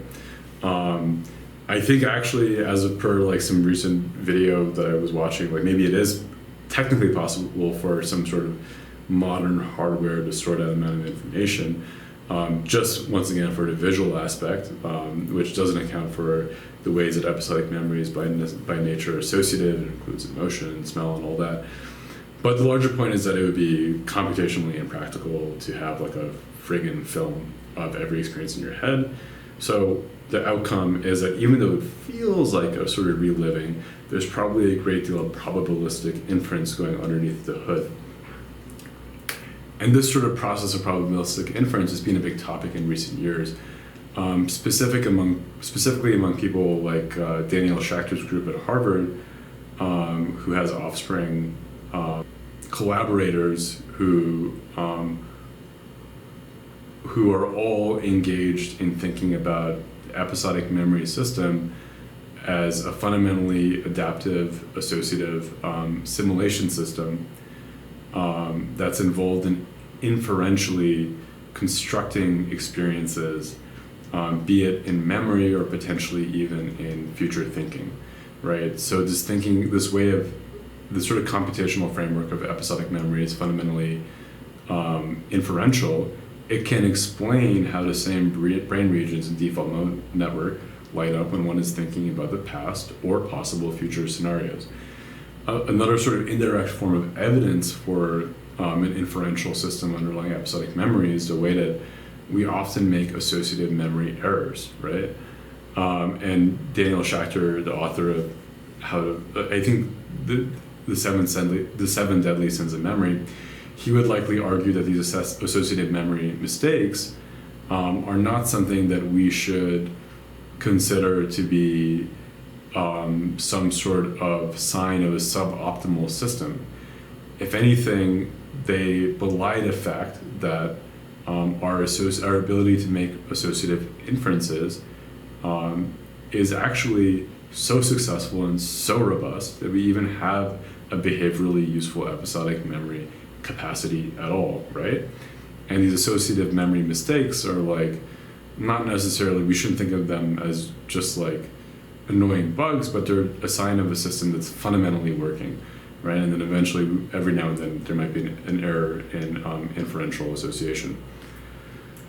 So how does this construction process occur?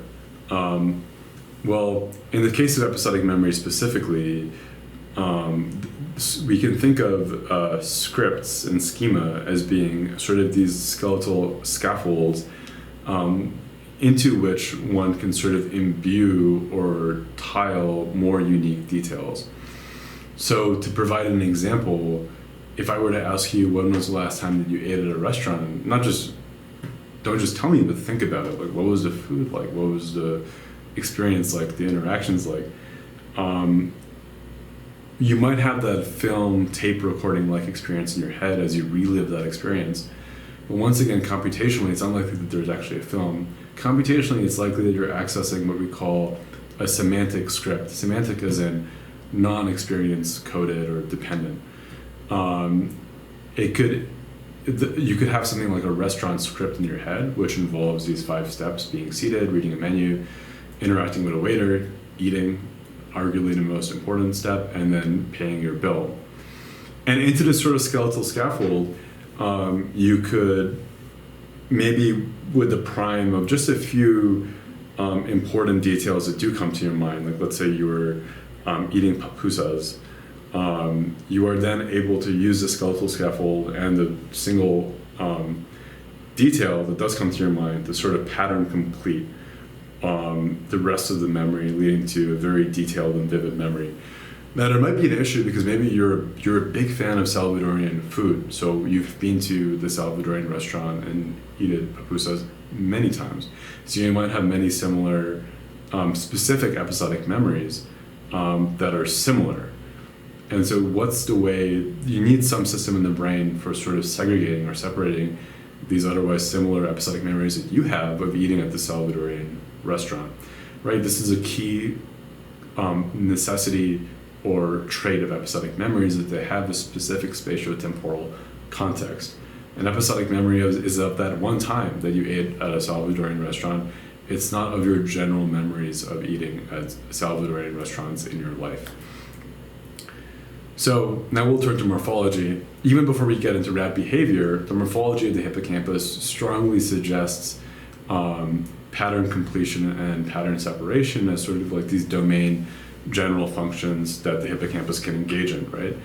So at a very broad level, I'm not going to give like a lecture-like account of hippocampal morphology, but just emphasizing the functions of specific subregions, we see that there's a flow of information primarily from entorhinal cortex. There's multiple pathways. There's a direct pathway from entorhinal cortex to CA1. CA1, once again, being the final associator, the final output region. There's also an indirect pathway going through dentate gyrus to the CA3 subfield and back to CA1. So we have these sort of competing flows of information, one direct from EC to CA1 and one indirectly that passes through DG and CA3. So first of all, we can see that looking at CA3 first, we can just look at the morphology and see that a lot of the neurons in that region are organized in sort of auto-associative recurrent pattern, right? So recurrence in a sort of computational way implies pattern completion. Recurrence, it's easier to understand maybe like in a video, but it's like if you just like light up 5 parts of a system that's recurrently organized, and the 6th part automatically lights up, okay? And that could be like the basis for some sort of pattern completion mechanism. And there's issues with that where an overly recurrent network could lead to many similar representations. So then you have a different sort of morphological layout of neurons in dentate gyrus. You have something called sparse coding, where a select few neurons can instantiate basically the same representation. There's like a degree of like dimensionality reduction. And this sparse coding is supposed to be maybe the basis for indexing between similar representations and therefore pattern separation. Okay, and then so we have, complete and precise representations finally feeding into CA1.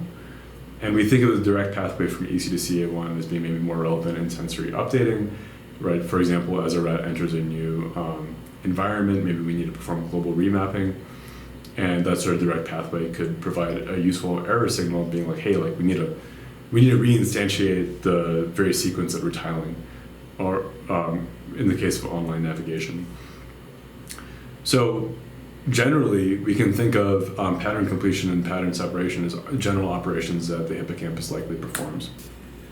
And now we're going to continue on with this strand of morphology, but consider current issues in computational neuroscience when it comes to the hippocampus, and specifically the possibility that pattern completion and pattern separation alone are maybe insufficient to explain the kind of rich, detailed, recollective, associative memory that we seem to be capable of as humans. Specifically, the kind of rich associative memory that isn't necessarily anchored to spatial coordinates, as would be the case for rat navigation and all that jazz, allocentric maps and ecocentric updating and whatnot. So this is perspective/paper that came out quite recently from Ila Fiete, might be pronounced that incorrectly, but a quite interesting paper. But we'll go through first the problem they pose. They suggest that episodic memory has a general stability issue, and it's easy to understand this, or it's possible to understand the stability issue when we think about hippocampal and neocortical connections as constituting a kind of unstable attractor network, I think also known as a Hopfield network. And then we'll go through their solution to this problem.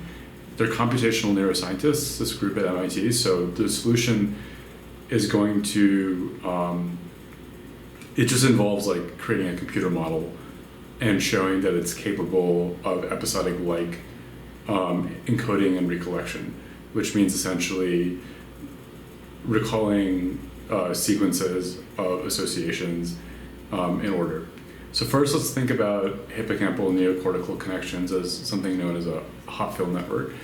Well, the idea here is that over time, through Hebbian learning, you can have this recurrent network. Previously, I talked about recurrent networks in CA3, but the focus here are connections between hippocampus broadly, CA1, since that's the output region, and cortex.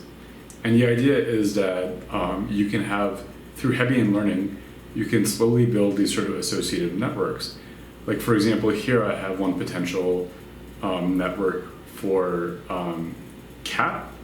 Let's say we have features like paw, whiskers, maybe furry, feline. All these sorts of multisensory items are associated within this sort of like cat network. Maybe this isn't quite how semantic memory works in the human brain, but this is just a very gist-based example. Now, the idea is that in computational and mechanistic terms, this sort of unstable nature of this network isn't a bug, it's actually a feature. It's how the network converges upon stable representations, right? So without getting too much into the weeds regarding neuronal weights, I mean, the idea is that through prior learning and experience, two neurons, one that comes to take on the representation of paw and the other one that comes to take on the representation of whiskers, they might sort of learn to have this sort of a positive weight between them, which is perhaps indexing a single associative relationship. Okay, and the idea is that during actual behavior, you can feed this network with sparse or noisy input, and that's going to cause these weights to sort of go into temporary, not disarray, but to sort of be temporarily moved away from your sort of low energy state, because you could have a situation where maybe the paw corresponding neuron corresponds with maybe like dog teeth for whatever reason. And the idea is that in order to get at a low energy state for the entire attractor network, the network will, on its own accord, right, to reduce its instability, converge on the solution that was previously encoded as a sort of associative memory, which in this case would just be like this association for cat. Now there's an issue with this mechanism. When we have a few learned associations hardwired into this network, like for cat, dog, giraffe, etc., then we can see how just adding sparse or noisy input would consistently lead to convergence towards a solution, so long as, of course, the sparse input isn't too sparse or unclear. But we get an issue when there's simply too many learned associations within the network itself. We get something known as a memory cliff, which is sort of the equivalent of saying that at a certain point, if too many associations are stored in the network, then we'll start to, in the first instance, experience issues like mixing between representations, like you have some sparse noisy input for cat, but then that converges to an incorrect solution like dog because it's similar. But generally there's just too many associations stored in the network. So maybe you not only arrive at a incorrect solution, you also arrive at this sort of like mixed, messy solution where somehow you have a cat-dog chimera or hybrid that's being given as a sort of the solution, which is obviously nonsensical, it doesn't help. But this problem is so severe because there's nothing to anchor or sort of stabilize these sorts of highly plastic, flexible connections that can remap, right, but in this Hopfield logic, then we would all of a sudden suffer from a pretty severe and catastrophic inability of the network to converge at all, right? So this would just be like catastrophic, I guess in the human case it would be like catastrophic amnesia. And the point is that, of course, humans, we have an episodic memory capability, but we clearly don't, this clearly is not a thing where like you just learn too many facts in school and then you just have this potential problem of just becoming, of just having catastrophic memory loss, right? We only see catastrophic memory loss with lesions to the hippocampus and whatnot.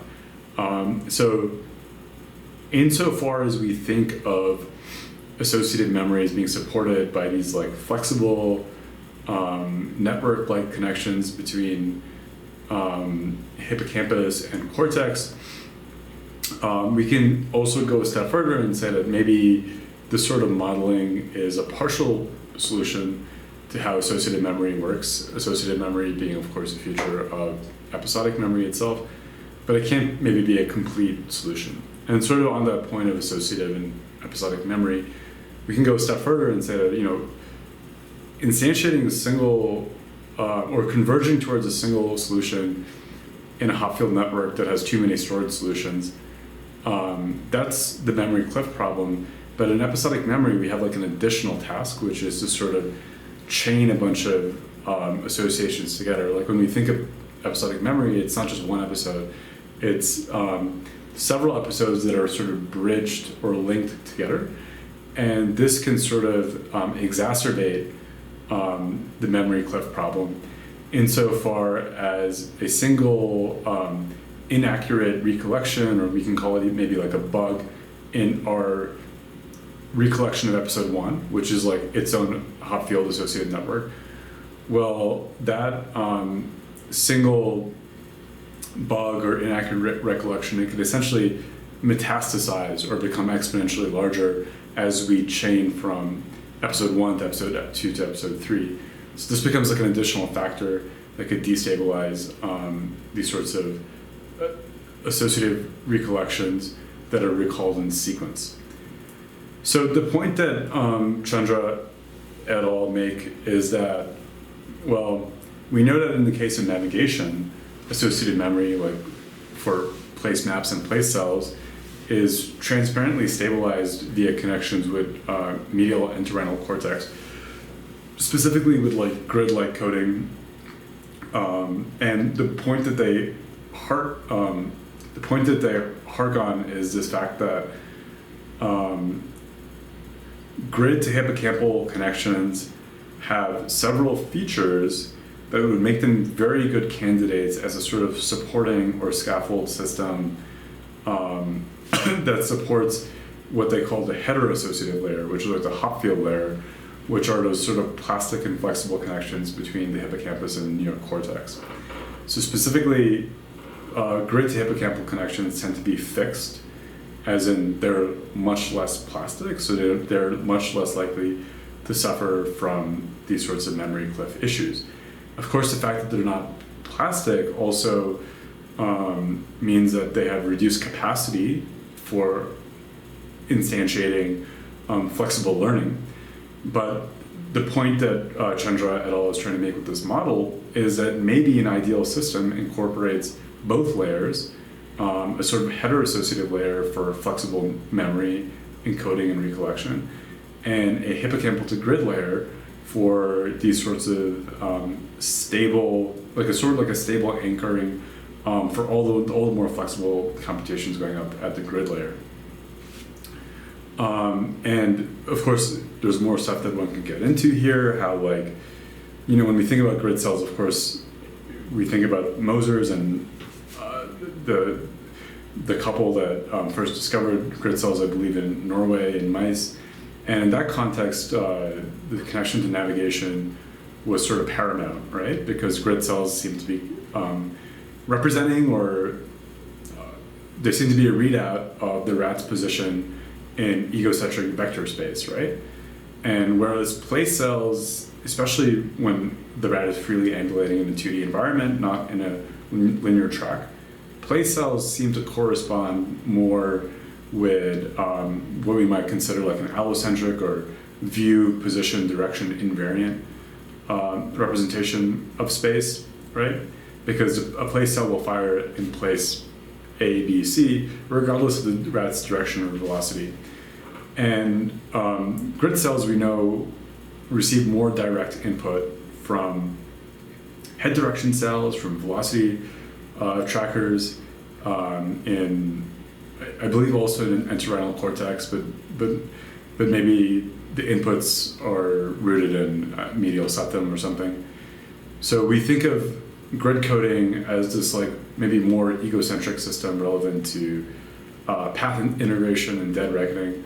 And extending from that, the sort of argument or suggestion being made here is that maybe grid coding is a more general, more like domain general system for stabilizing hippocampal cortical connections, not necessarily restricted to navigation.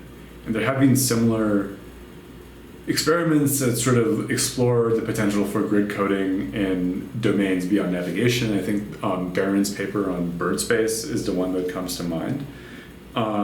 This paper is, Forrester Chandra paper is computational, but it's saying something a little bit different, which is not only that the medial entorhinal cortex has the capacity to represent some sort of position in grid space that need not be related to literal navigation, but that this capacity is directly related to basically our brain's capacity to stably recall and encode memories across domains, including item memory, which personally I think the item memory one is, I'm not sure if grid coding plays such a big role in that case, but for episodic memory, I think that this argument is interesting.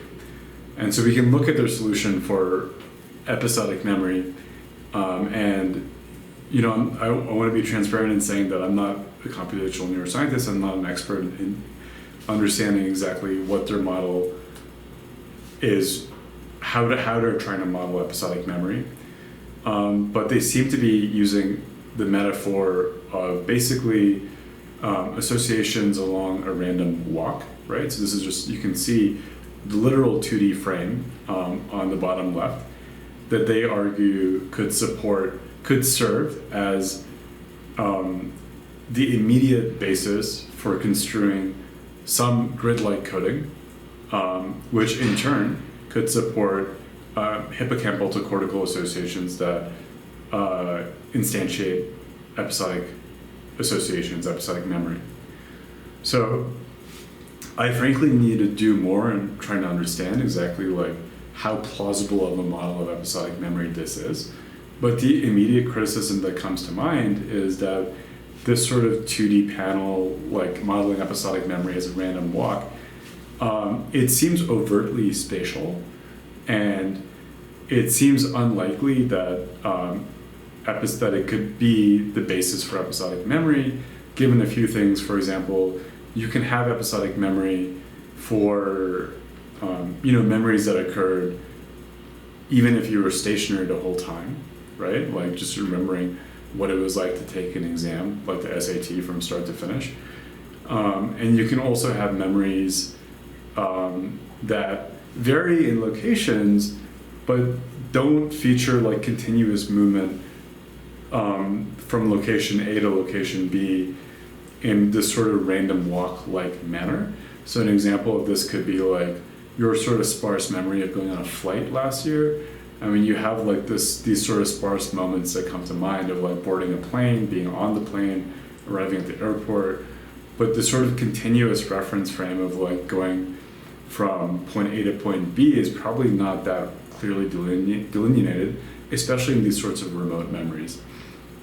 And maybe this group would argue that some sort of random walk like transitions are occurring in grid space in medial and parietal cortex, even if these sort of transitions are not meaningfully corresponding with actual correlates of behavior. Like, we shouldn't think about this random walk in grid space as like corresponding with a person's actual movement in a memory that's being recollected. And I think at this point then I would still be a little bit skeptical, because it seems that if nature and evolution were to exact this evolutionary ancient system of navigation, it seems that it would benefit if grid coding were to once again benefit from some sort of sense of embodied movement, from some sort of sense of egocentric navigation in some spatial-like dimension. Even it might not be literal space, but some spatial-like dimension that is minimally consciously accessible. And that's sort of the direction that I'm going to be going at for the rest of these slides, just sort of wrapping up this presentation, this video a little bit, because it is absurdly long, and frankly I think it's going to play more of a role in just like allowing me to brainstorm further. But like, if anyone sees this, then I'm like truly indebted that you're taking the time to sort of bear with me, and I promise it's going to get a little interesting, a little spicy. So basically, this is where I sort of talk about their model. I think one important thing to point out about the model is they're not saying that literal grid coding is the scaffold for episodic memory. What they suggest is that at the grid layer, there has to be some representation of vector-based transitions, almost like saying that at the grid layer, there has to be some representation of movement, like of a kind of embodied walk. Maybe the embodied walk thing is more my own emphasis or addition. And the critical thing there is this notion that, okay, so when I read that, I think that their conceptualization of the scaffold supporting episodic memory implies movement between events, which seems to resemble scripts a lot. They don't actually use the word scripts, I think, once in this paper, but it seems to imply scripts insofar as scripts, unlike category generic schema, scripts are organized as event actions over time and typically oriented towards like a higher level goal, right? So scripts can ideally serve as most times when people talk about episodic memory and stability, people point to scripts, and I think we should return to that concept while being mindful of the sort of perspective that Chandra et al. Is bringing, which is that low-D vector transition specifically in 2D space, right? Not in a 1D temporal timeline, which is basically the temporal dimensionality underlying scripts, would ideally stabilize memory, right? So I want to sort of ground ourselves in this conundrum that, from my perspective, this conundrum where on the one hand we have one computational perspective that's proposing a sort of 2D stabilizing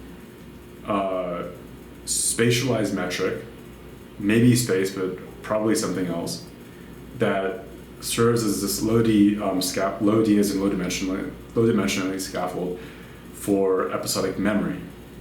Okay, and my criticism with I think that this general consideration of grid coding supporting episodic memory is really interesting, but my general criticism is that it's unclear what that 2D space, the 2D grid-like metric actually is.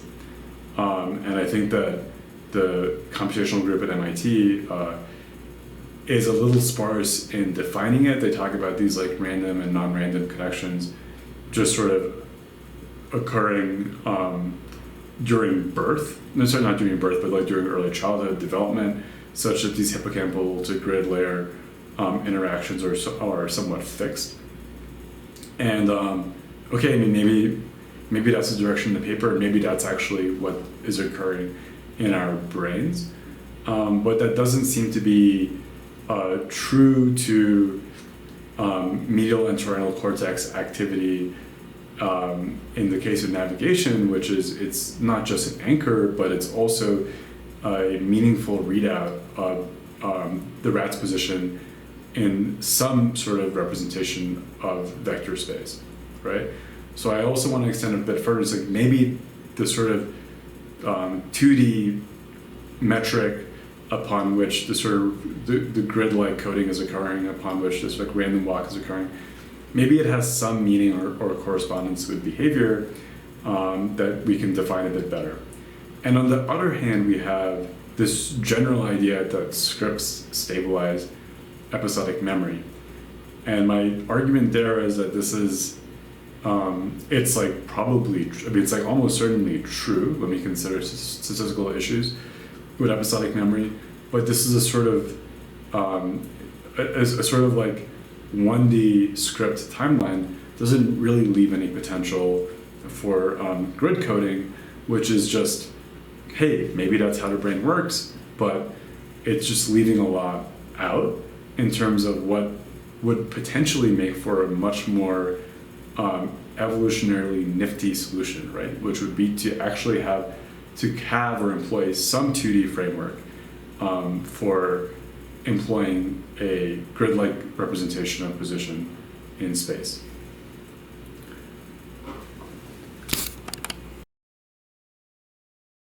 All right, so extending from this question of what is the potential 2D dimensionality or space-like space undergirding episodic memory, I think we can return to rat research and try to make this problem a little bit easier. So we think about computations underlying the role of the hippocampus in navigation. We can think of the hippocampus as like this comparator hub that allows for transitions between egocentric experience, like sensory-rich experience, to allocentric or view-invariant representations, right? And that shifts from egocentric to allocentric. We might think of it in terms of generalization, or in the context of human memory, declarative memory, we might think of semanticization, right? Through repeated experience, through repeated context-specific events, we can decontextualize a representation from context, and then we can get these sort of map-like representations that we consider to be, in the case of navigation, at least more semantic. And the idea here that I want to harp on is that, at least when we think about navigation, we have sort of 2D reference frames at both the semantic / allo end, which in humans we think of PFC, or in rats just like an allocentric map. And in the case of navigation, I might be referring to like this allocentric map, which is 2D. And we also have 2D metrics undergirding basically navigation in vector space, or which is just this sort of grid lattice.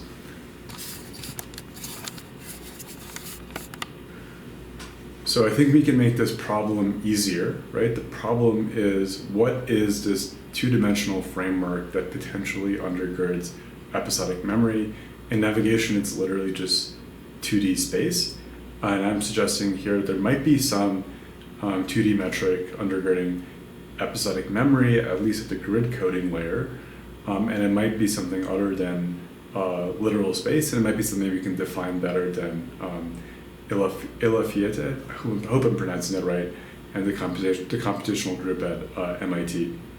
So basically, I think we can make this problem easier by focusing on CA1 trajectory-like firing of place cells, right?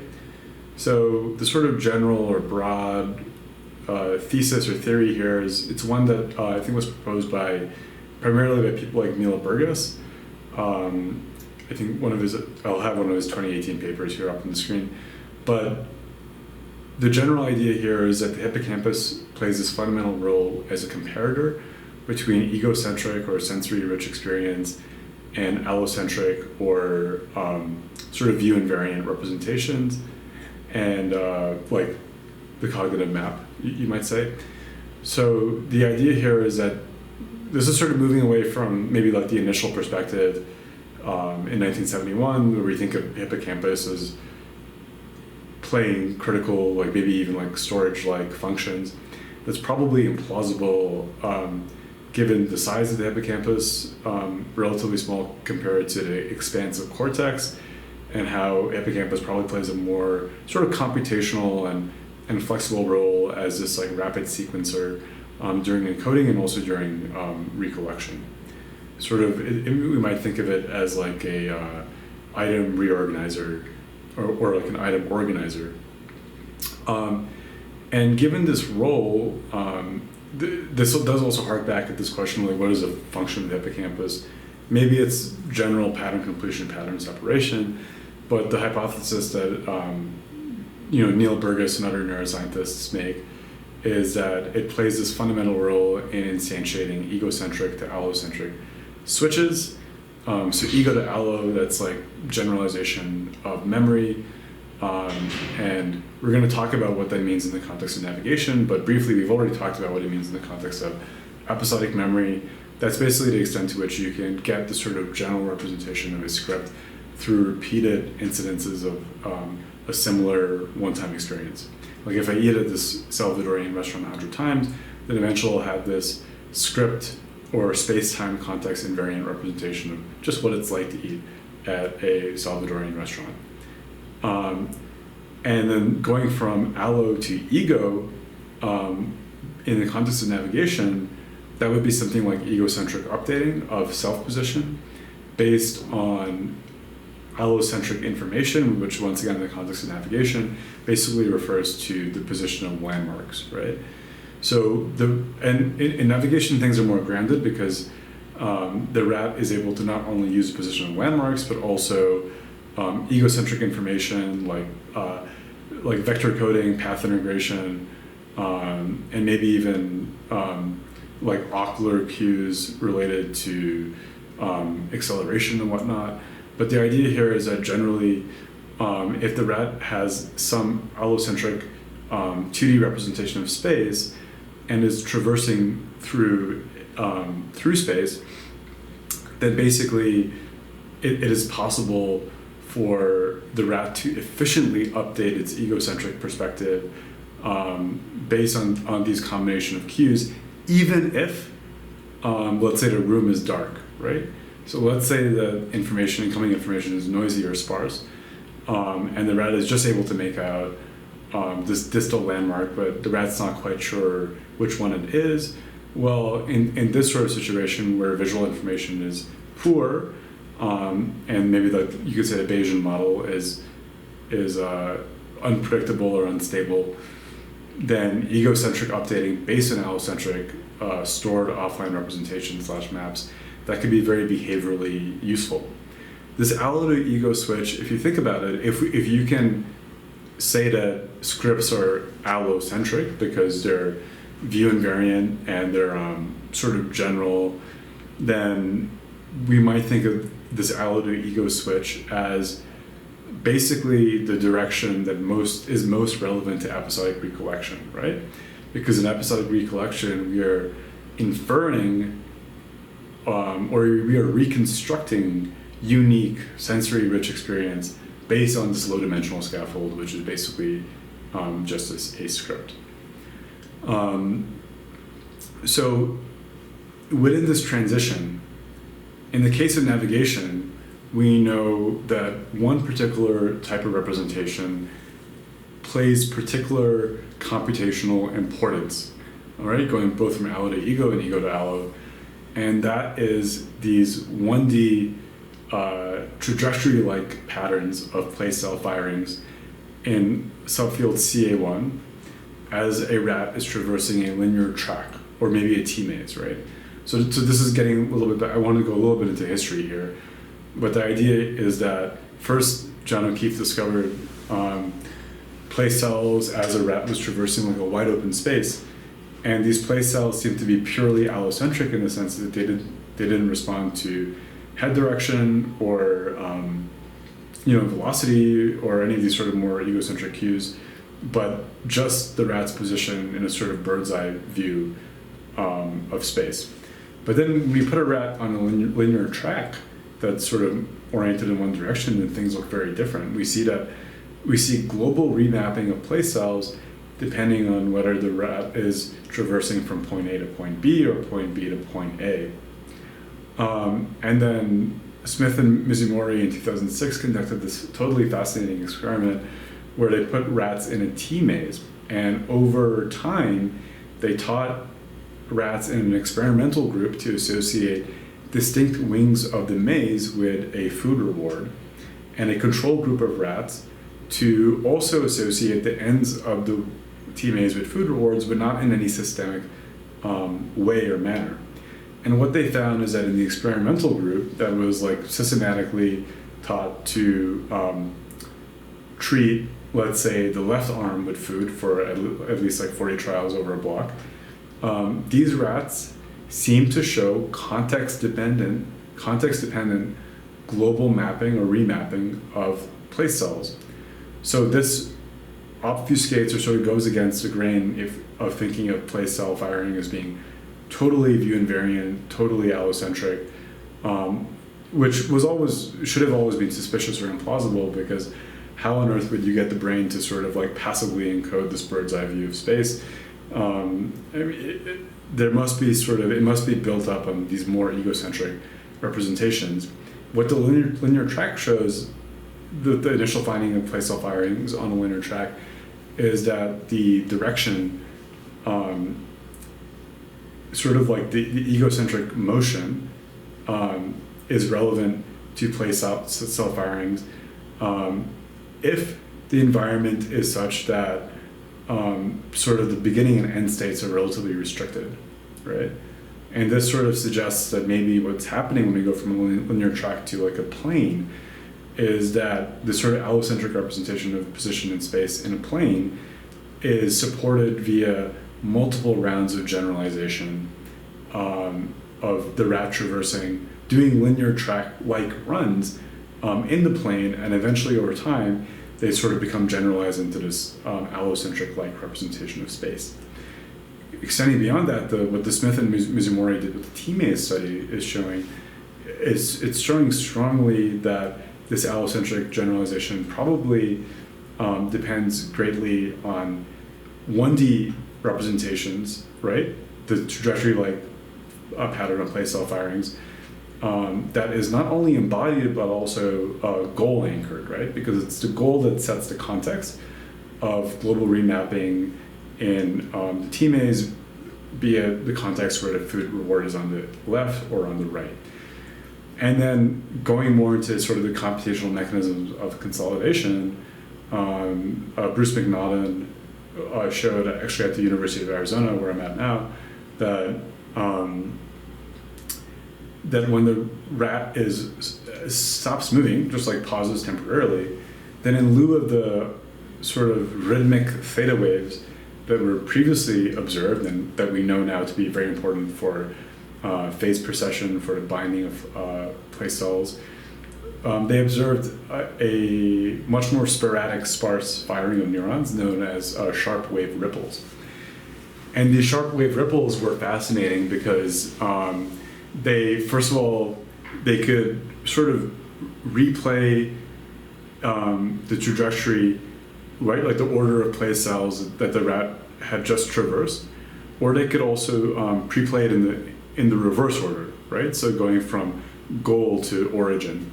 And this is sort of emphasizing how these sort of 1D trajectory-like representations in CA1 are inherently sort of like this nexus between the allocentric representation, but also body and goal-oriented representations. And then just, I mean, I don't think this was discovered in 1994, but the other fascinating thing about sharp wave ripples is that they seem to be capable of not only replaying or pre-playing actual traverse paths, but also fictive paths. Like let's say the rat traversed from A to B and B to C. It's possible for a sharp wave ripple to go from C to A, let's say. And this sort of fictive path is considered to be especially important for allocentric generalization, because in your mind, especially let's say in humans, when you're sleeping in non-REM sleep, these sharp wave ripples could sort of explore out all the potential paths and scenarios such that you're able to get this sort of bird's eye view or general perspective. So then this is what I'm suggesting is red herring, is that we then discovered time cells by Howard Eichenbaum, and these time cells are fascinating, and of course for rats likely very behaviorally relevant. What we see is that when the rat's it's traversing a path and has to like sort of stand or sit at one point before the gate reopens, we see that there is a place cell-like, as in we see these cells that they call time cells, not place cells, but we see them fire or sort of precess in order, which resembles place cell firing, but the rat is actually stationary. And these sort of time cells are considered to be sort of like maybe tiling sequences across time and not necessarily space, and henceforth a likely foundation for episodic memory, insofar as we think of episodic memory as basically being a 1D or being based on a 1D transition of events across time, not necessarily space. And I want to just cast skepticism on that idea onto the next slide, because we can cast skepticism onto it because of a few factors, like the fact that basically we have issues when it comes to just the variability of episodic memories when we consider time. So like basically the time cells that were discovered by Eichenbaum and others, if I recall correctly, these are organizing moments in like the seconds ballpark or domain. It's unclear how such an accumulator model of time, which is like continuous time, would be of much use in supporting especially recollection of especially remote episodes, in which the temporal dimension exists, but is, first of all, usually much broader than just a few seconds, and also highly compressed or highly dilated, depending on factors like attention or how bored you were in a given moment. And so this makes me skeptical that some sort of accumulator model of time, which is read out in time cells, could actually subserve episodic memory. The other issue is that in the case of space, we can think of space as not only a reference frame, but also this system that allows for a really rich, embodied, and continuously predictive representation, right, of the rat's position. Because not only is physical locomotion generating theta, but we also have situations like where, like basically, theta doesn't just function in a vacuum. If theta is to function as this like constant scale bar associating velocity and distance traveled as direct versus place cells, then we would also need some measure of velocity. And in the case of navigation, we have velocity trackers, right? Just literally as a rat traverses space, like vestibular organs are tracking velocity, whereas in humans, it might be insufficient, in my opinion, to just say that, PFC generates theta. Like, okay, but if theta is still functioning as this constant scale bar, we would need some sort of like egocentric velocity tracking, and it's unclear to me what that would be. And more generally, in the case of space and navigation, the travel is well grounded, right? This is returning to Bojaki's point about motor efference and representations. Not I keep on saying the word representations. Just about this notion that the brain does not have access to external percepts in the sort of transparent way that experimenters do. And therefore, for neuronal systems that we might think of as representing something to have achieved stability, they would benefit from comparing signals across channels, okay?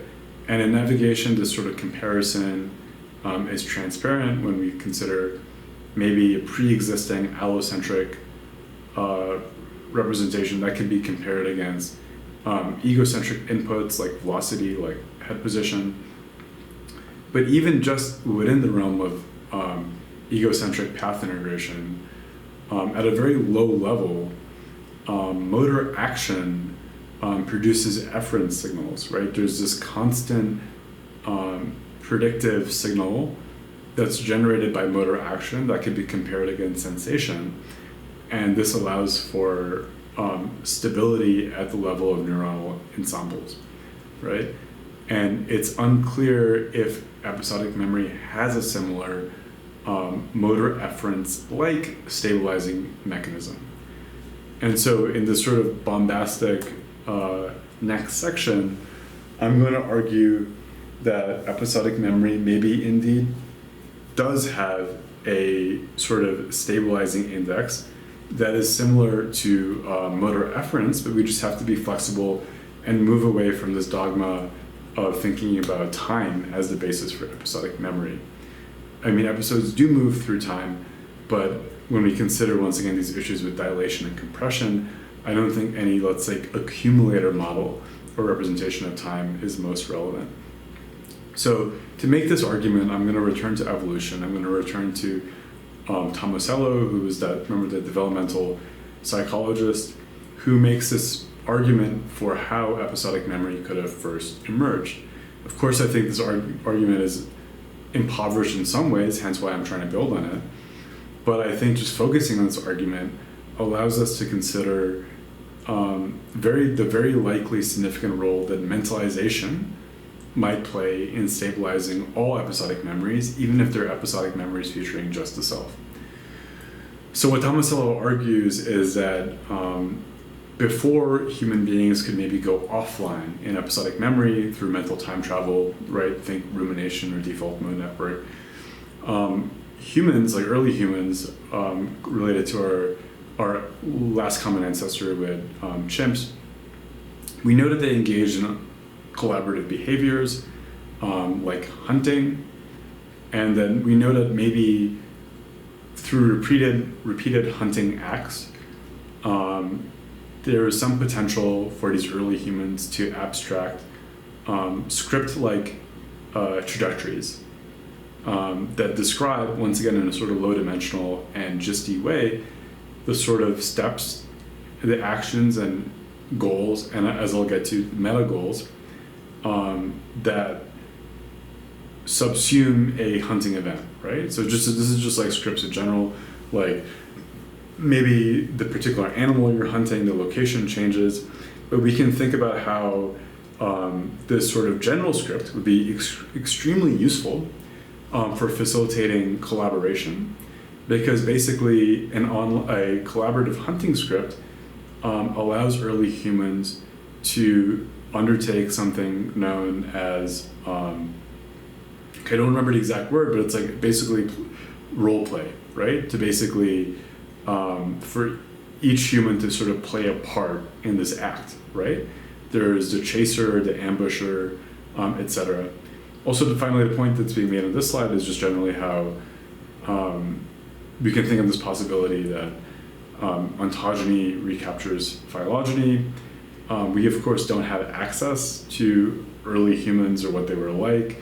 We can sort of infer traits from anthropology and just sort of like skeletons and whatnot. But we do have access to children, and of course, I mean, we shouldn't go overboard and just assume that all the steps in childhood development resemble evolution, but it is striking that children also, in a sort of innate way, engage in something called pretend play, which is similar because it's also recruiting theory of mind mentalization capabilities, and it also requires like this continuous constant decoding of another person's mental state, and also most critically role taking, right? If you're playing doctor with a kid, then it's understood that each party has a particular role that they have to fulfill, and more generally that everyone is engaged in a common script towards a common goal.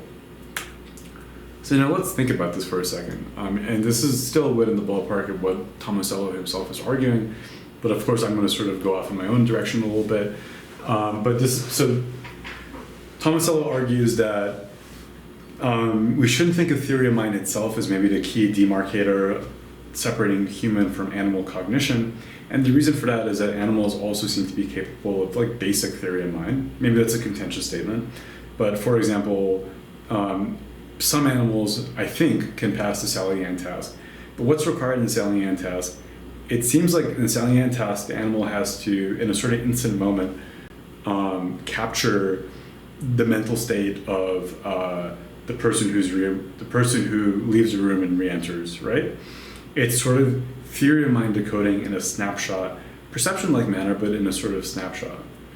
The critical juncture with humans, according to Tomasello, is not that we get a theory of mind system, but the theory of mind system is more elaborate because it becomes more recursive, which in turn allows for this perception-like appreciation of goals that are not limited to a single agent, but to the collective at large. So in the case of hunting, we might have this generic hunting script, or an early human might have a generic hunting script that describes basically goals for particular individuals at particular steps, right? Like ambush, chase, kill. But this string of goals is itself organized towards, you could say like the end goal of the hunting script, which is a meta / collective goal, which is basically just for the collective to hunt and kill this animal and maybe to eat it, right? So while Tomasello emphasizes the recursive element of theory of mind in humans, I'm also going to emphasize how not only are we decoding mental states in a snapshot, but we are also continuously decoding mental states across agents, self and other, right? And this is sort of the basis of collaborative activities like hunting, like pretend play. We can think of what's on the left as being useful for the kind of theory of mind goals that animals have, which is usually just to know if a fellow chimp or a gorilla is about to, take your food, and animals use theory of mind generally to act, more selfishly, like, okay, this person is trying to get the better of me, I should, or this animal is trying to get the better of me, I should sort of outcompete them. Humans, objectively, we are more collaborative in our behavior, and I'm arguing that let's think about the basis of this collaborative behavior being not just recursive theory of mind, but script-like, our ability to have script-like representations, which are first and foremost built on continuous and recursive theory of mind, right? So continuous because there's a constant decoding going on, and recursive because recursion allows for the perception of these meta end states. And in a nutshell, the large thing that I want to point out here is the continuous nature of theory of mind in humans. If you really think about it, this provides a motor efference, or like a motor-like index that can subsume a trajectory, right? Because unlike just thinking about like vaguely like time being the index for episodic memory, when we string different mentalization events along a sequence, and we engage in that mentalization sequence sort of online, then we note that wherever we are in the sequence, we are not only perceptive towards incoming evidence that could lead us to think that we're leaving point A to point B in the sequence, but we're also constantly making predictions as to what the agent is going to do. In the case of a collaborative script, you're making a prediction about what your hunting partner is going to do, but in the case of episodic memory and a collaborative script, you're also making predictions as to what you are yourself going to do, right? Because you can also model your own attention, and this gets into this whole other thing where maybe modeling of your own attention is related to various theories of consciousness. So what I'm arguing here is inspired by Michael Graziano, a neuroscientist at Princeton, who has done extensive research on what he calls the attention schema, right? An internal model of one's own attention. Whereas Graziano focuses more on the consciousness part. I do find that very interesting. Consciousness can also be this incredibly complex phenomenon to even understand philosophically. So let's take a step back and appreciate how an attention schema, be it of another person or of yourself, is fundamentally this constant hidden state that allows for predictions at any moment, and can allow for and can allow for representational stability in the same way that motor efference allows for representational stability. Because in motor efference, not only do you move your hand, but you also send a signal in a sort of efferent or feedback way, being like I move my hand forward. And in the case of these sort of mentalization trajectories, something very similar is happening, where you're not only perceiving your hunting partner's actions, but based on your internal model of your hunting partner, you are, while they are acting, you are predicting their actions at the same time, right? And the connection I was getting to with attention schema is that, okay, you might say, okay, Samir, this seems relevant to collaborative behavior, to social theory, social cognition. I don't see the connection to episodic memory, which usually features the self. I think what I would encourage people to think about is, in the context of evolution, your ability to project the self as a time-traveling agent, that's likely dependent on your general ability to internally represent agents, right? So episodic memory, time travel, that's likely generally dependent on your ability to undertake perspective taking.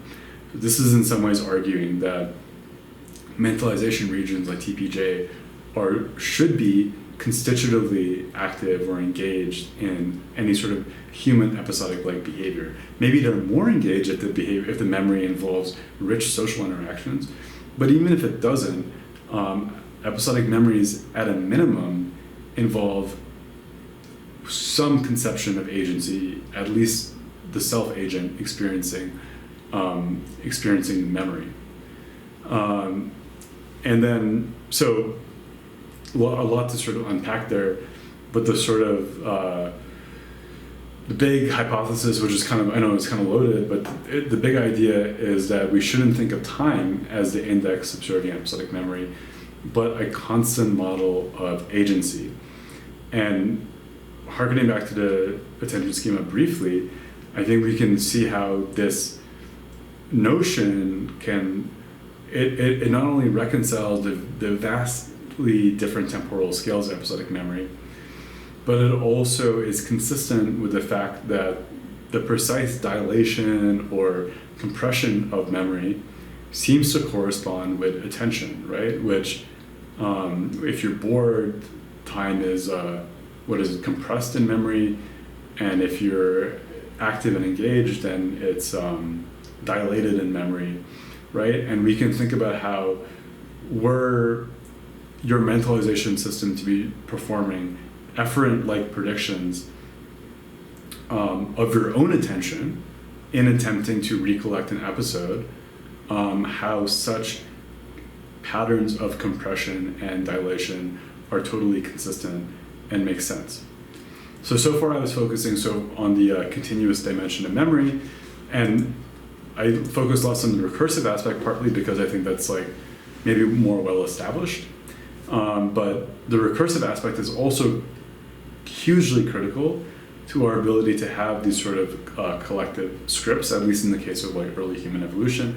And we can, I think, easily think of these scripts as a potential, like a very likely precursor to all scripts in general. And a big part of that is our ability to have these sort of meta collective goals that sort of end the script, right?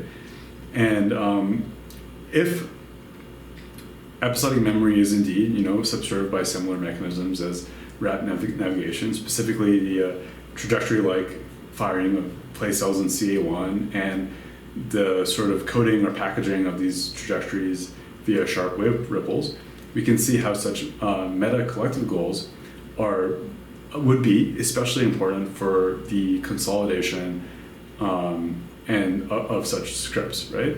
Consolidate, because you can consolidate a script by first and foremost bringing to mind the goal, which, let's say the goal is eating, and therefore it would be linked to reward activity, amygdala, and sort of like these frontal lateral regions and whatnot, which are related with unitization, I think for a good reason, because such a reward, such a goal can serve as the modus operandi for unitizing the separate events in the sequence, right? So you can see how recursive theory of mind could first and foremost lead to the perception of meta-collective goals, which in turn leads to the unitization of events, leading to scripts. Script as in ambush, chase, kill, towards the meta goal of eating.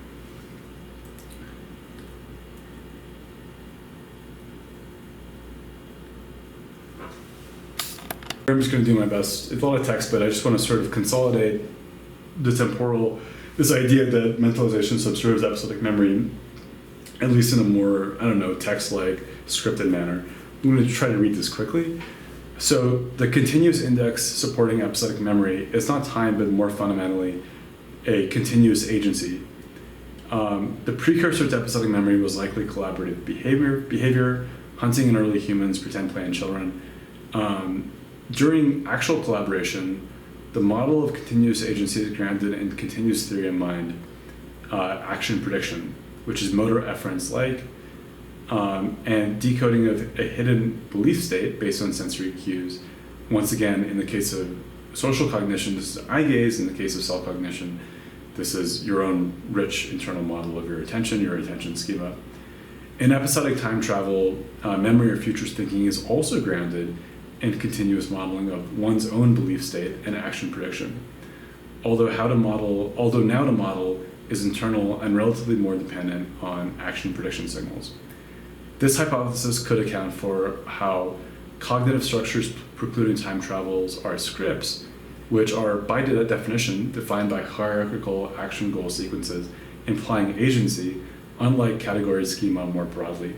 Persistent goal states in scripts and episodic memory suggest a parallel with navigation, insofar as goal-anchored CA1 trajectory-like representations are once again goal-anchored and may serve as a nexus between egocentric perspective updating based on allocentric maps, which is relevant to episodic reinstantiation in humans or just episodic memory generally, and on the flip side, going in the other direction, semanticization, which is relevant to the generation of allocentric maps in mammals and scripts in humans.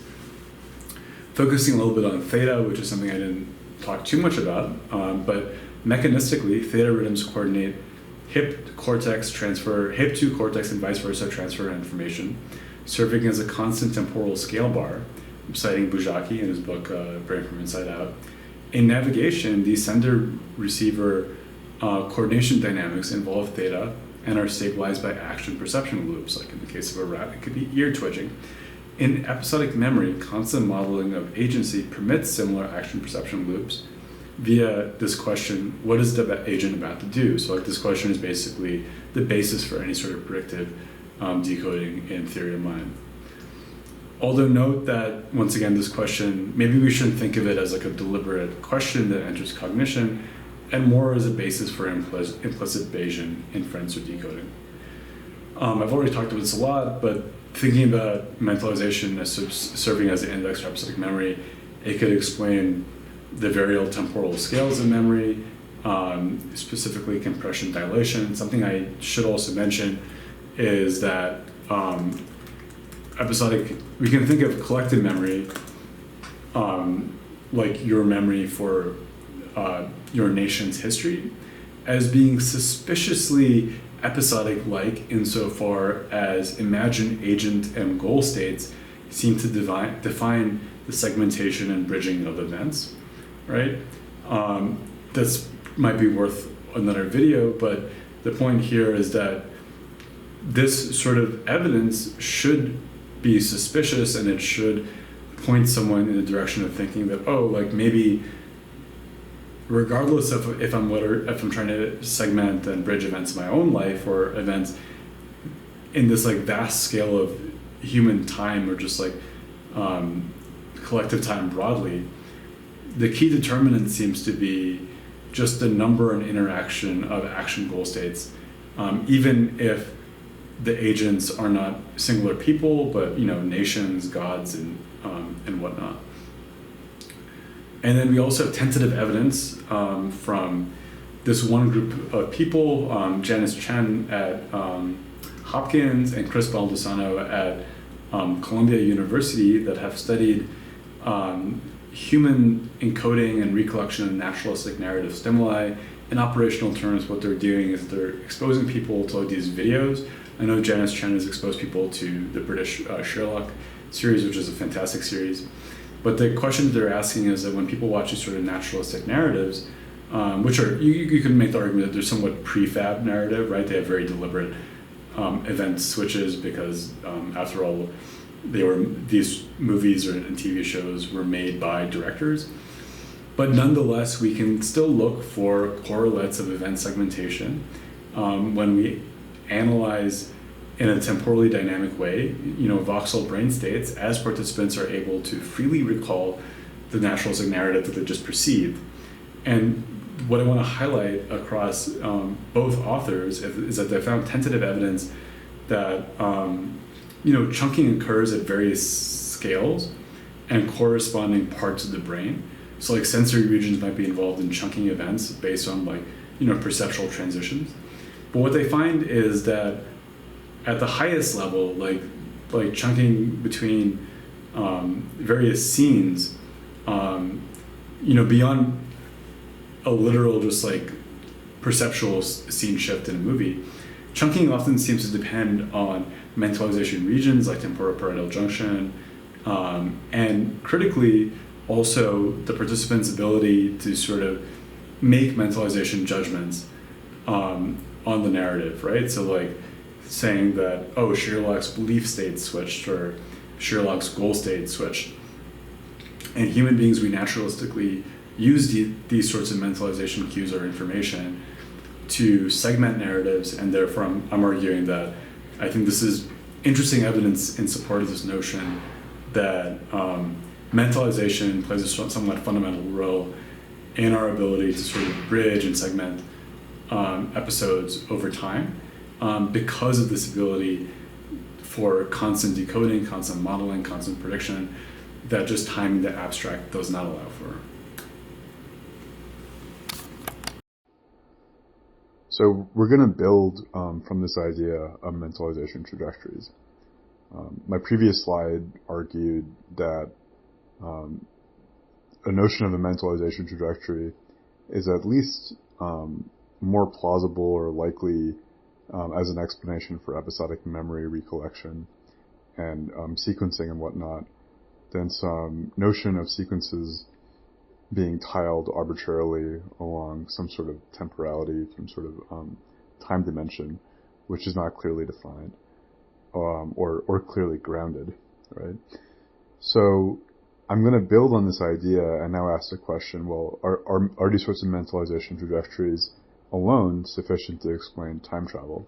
I use the word time travel here to highlight the fact that when we think about evolution, the sort of theory of mind scripts, the mentalization trajectories that Tomasello mentions and that are core to his book, well, as far as I recall from his book, they're really usually discussed in the context of their sort of online activation, right?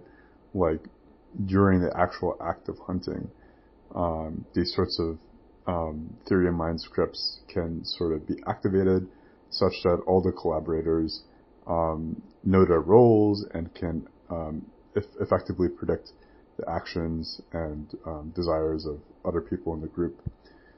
But that's not really episodic memory, right? Episodic memory is differentiated by this very fact that in a sort of ruminative or, like a default mode network type way, we're able to actually mentally time travel, right? Like we're able to sit in one place and simulate past scenarios, that's memories, or potential future scenarios.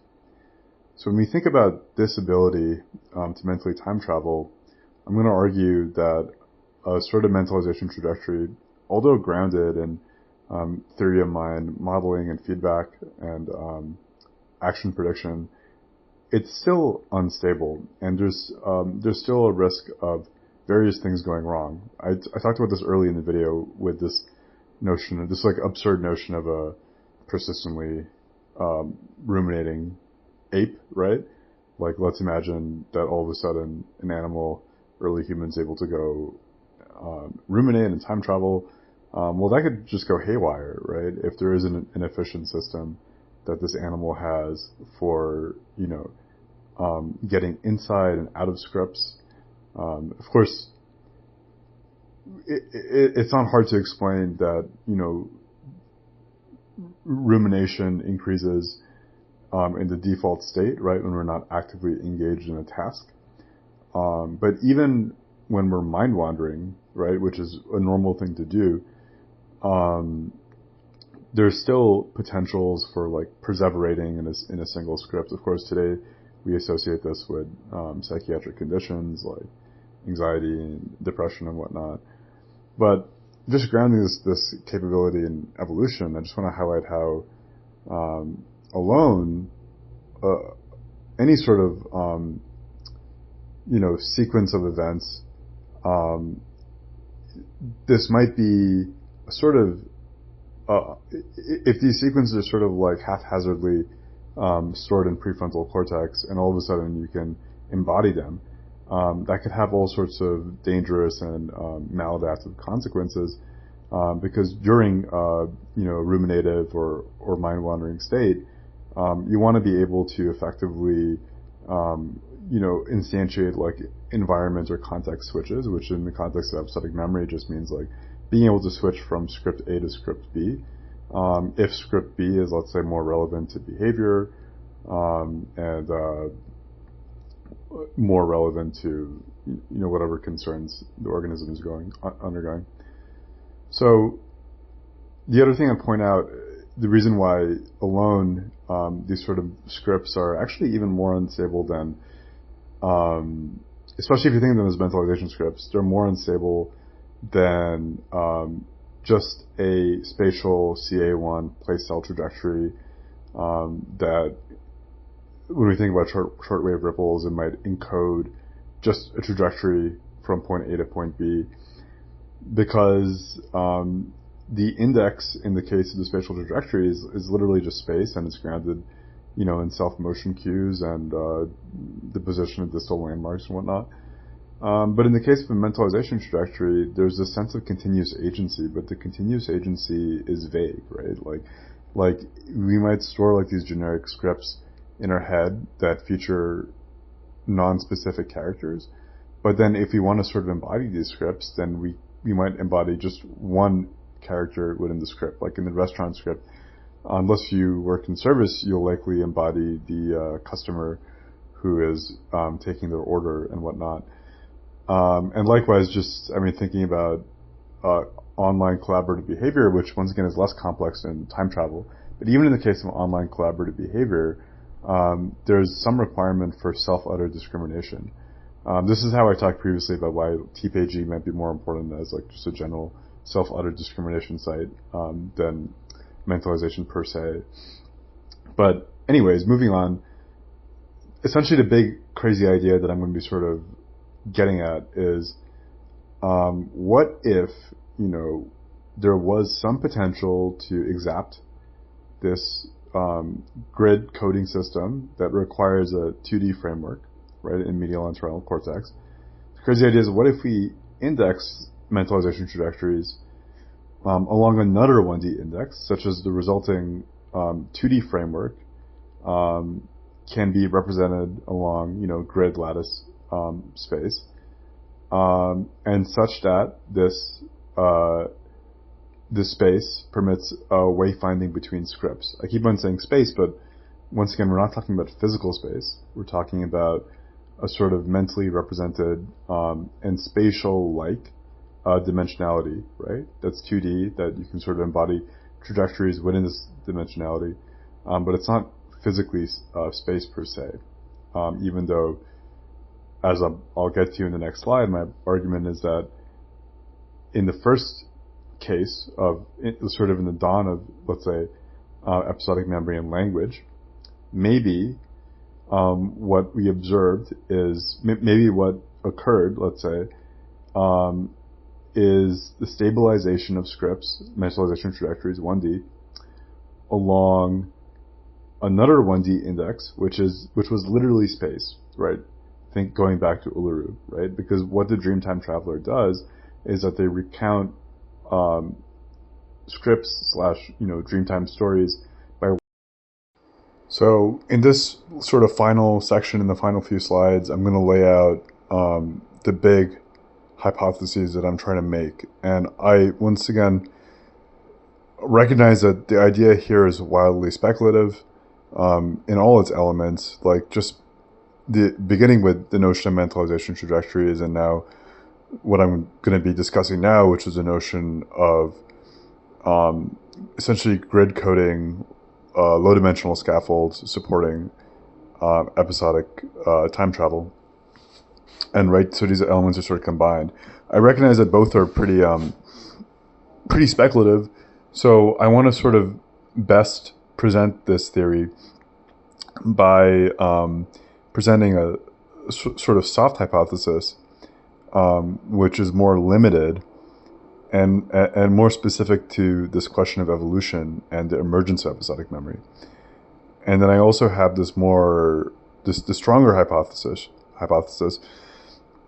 which makes the more bold claim that essentially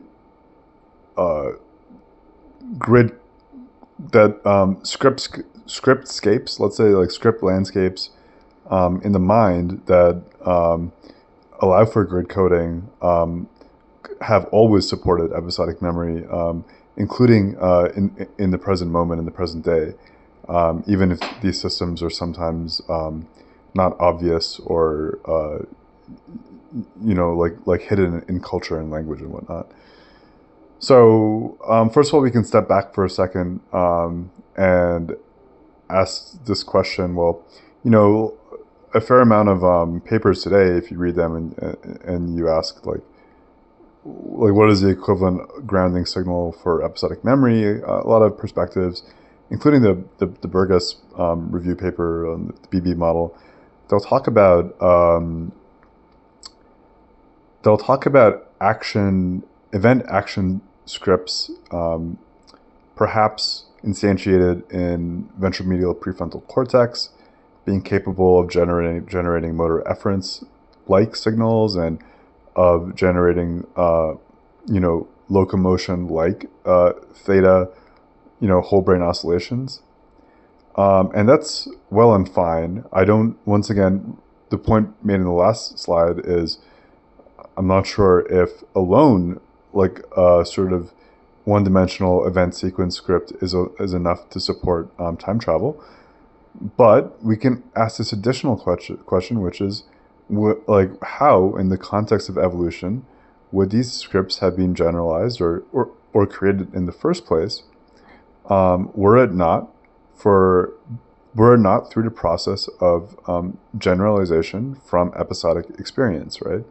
So this is sort of like a chicken and egg problem. All these papers and authors seem to be implying that scripts support episodic memory, right? Scripts being the sort of more allocentric, as in view invariant, general, sequence of steps. But the issue that arises to me is like, okay, well, according to pretty much all consolidation models, those scripts only exist through this process of, or only arise through a process of semanticization, right? Where the sort of unique experience of, like, in the context of hunting, like evolution, a single hunting, or like many hunting incidents are repeated, and then all of a sudden you get this sort of, not all of a sudden, but through repeated indexes, you can sort of abstract, or your brain can abstract a more general event sequence that is common to almost all hunting events, and is a sort of like a general allocentric hunting script, and that can then in turn support particular recall of specific hunting events in memory or in future thinking. So the issue here is that it's a little bit of a chicken and egg issue, chicken and egg problem, just when we think about this scenario of, like, the first human using a script to essentially time travel in episodic memory. So now I'm going to lay out the softer hypothesis, which is that sites, mythological landscapes like Uluru, served a grounding and structuring function for episodic memory, at least in the course of human evolution. So the soft hypothesis is that, at least in the dawn of episodic memory and language, mythological landscapes like Uluru grounded semantic structures. We'll just pause for a second and note that this notion of Uluru serving as a memory palace for semantic knowledge, that doesn't come from me, that comes from Lynn Kelly. She's at least the one who introduced the idea to me in her book, The Memory Code. But I'm going a step further. I'm saying that these mythological landscapes like Uluru ground semantic structures, not just particular semantic knowledge, like about specific mushrooms or hunting sites and whatnot, but more generally scripts, right? So scripts are like a kind of semantic knowledge, but a particular kind of semantic knowledge that can support episodic memory.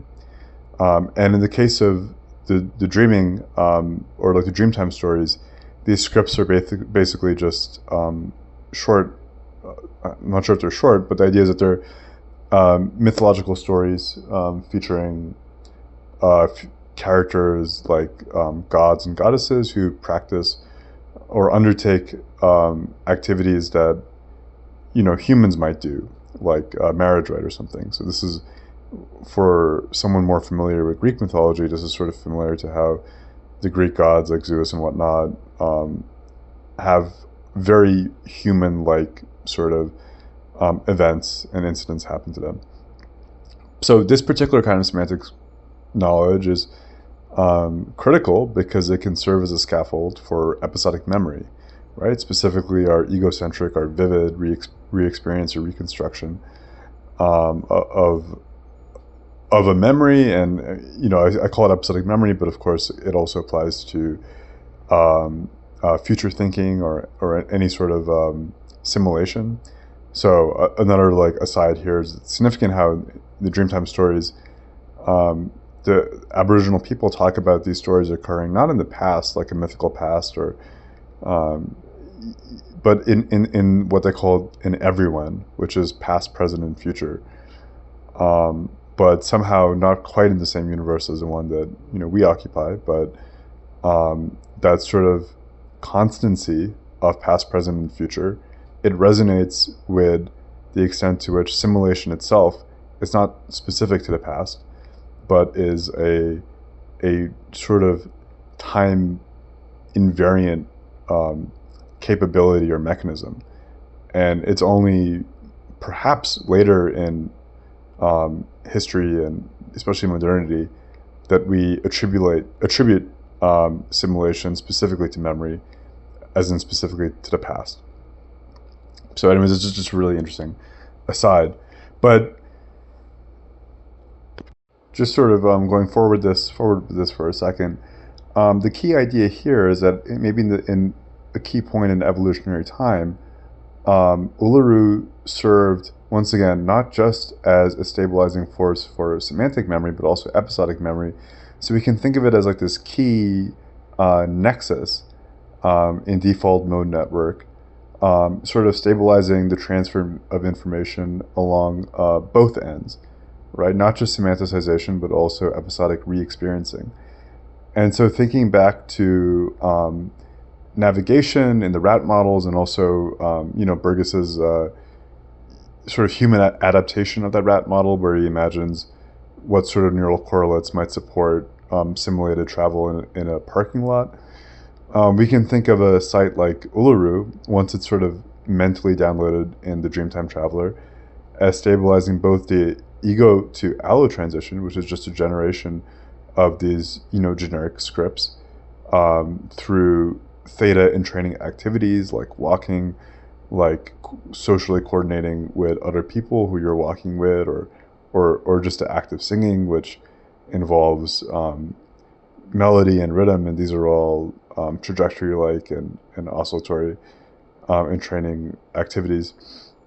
And then it also, of course, can stabilize the opposite, which is an allo to ego switch, right? So the ego to allo switch is occurring when the Aboriginal person is actually interacting physically with Uluru or physically with another person, right? It's basically the downloading process of the script. And we see physical space and social activity as, grounding cues and signals during that process. But then once it's downloaded, right, in an allocentric form, right, not just the script, right, but the entire site of Uluru, which serves as this the sort of additional 1D anchoring system for the scripts, such that they're all linked in this sort of mentally navigable framework, right?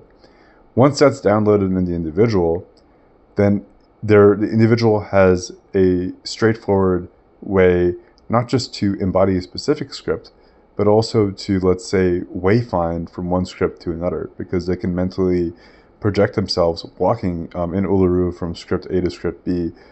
And this sort of resonates with a, like a larger system to prevent mental perseveration, because you not only have, let's say, downloaded scripts in this sort of abstract, haphazard way, but you've downloaded them in this cohesive, interlinked, constellation-like way, that such that the scripts are not only related, but such that you can mentally navigate from one script to another. And what I'm suggesting here is that maybe this was the first form of time travel. Maybe this is what stabilized time travel, in the dawn of episodic memory and language during human evolution.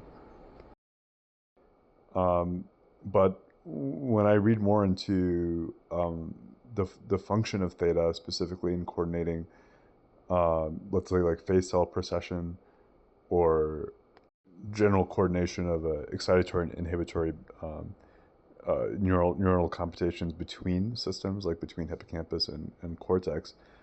One thing that comes up is that the ability of theta to function as a sort of constant scale bar requires computations relevant to both distance and velocity. And velocity implies some sort of egocentric or path integration like encoding. So such a computation, it would benefit fundamentally from sort of self-position coding in some 2D like metric, right, to fully exact or to fully take advantage of this, allocentric cognitive map system that we inherited from our mammalian ancestors. And then once again, what I'm suggesting is that at least in the dawn of, writing or before writing, we can see transparently such 2D memory structures or memory palaces. And they are, in a nutshell, just sites like Uluru in which 1D mentalization trajectories are mapped onto a 1D spatial reference frame. 1D or 2D, I think it's silly to get into exact dimensions too much, but just higher than 1D, and the emphasis is that space and spatial navigation are well grounded. So it makes sense that the first memory palace supporting episodic memory uses space as a sort of grounding metric. So the question is then, of course, what happens after Uluru, and I'll have a whole nother section where I talk about this more free form.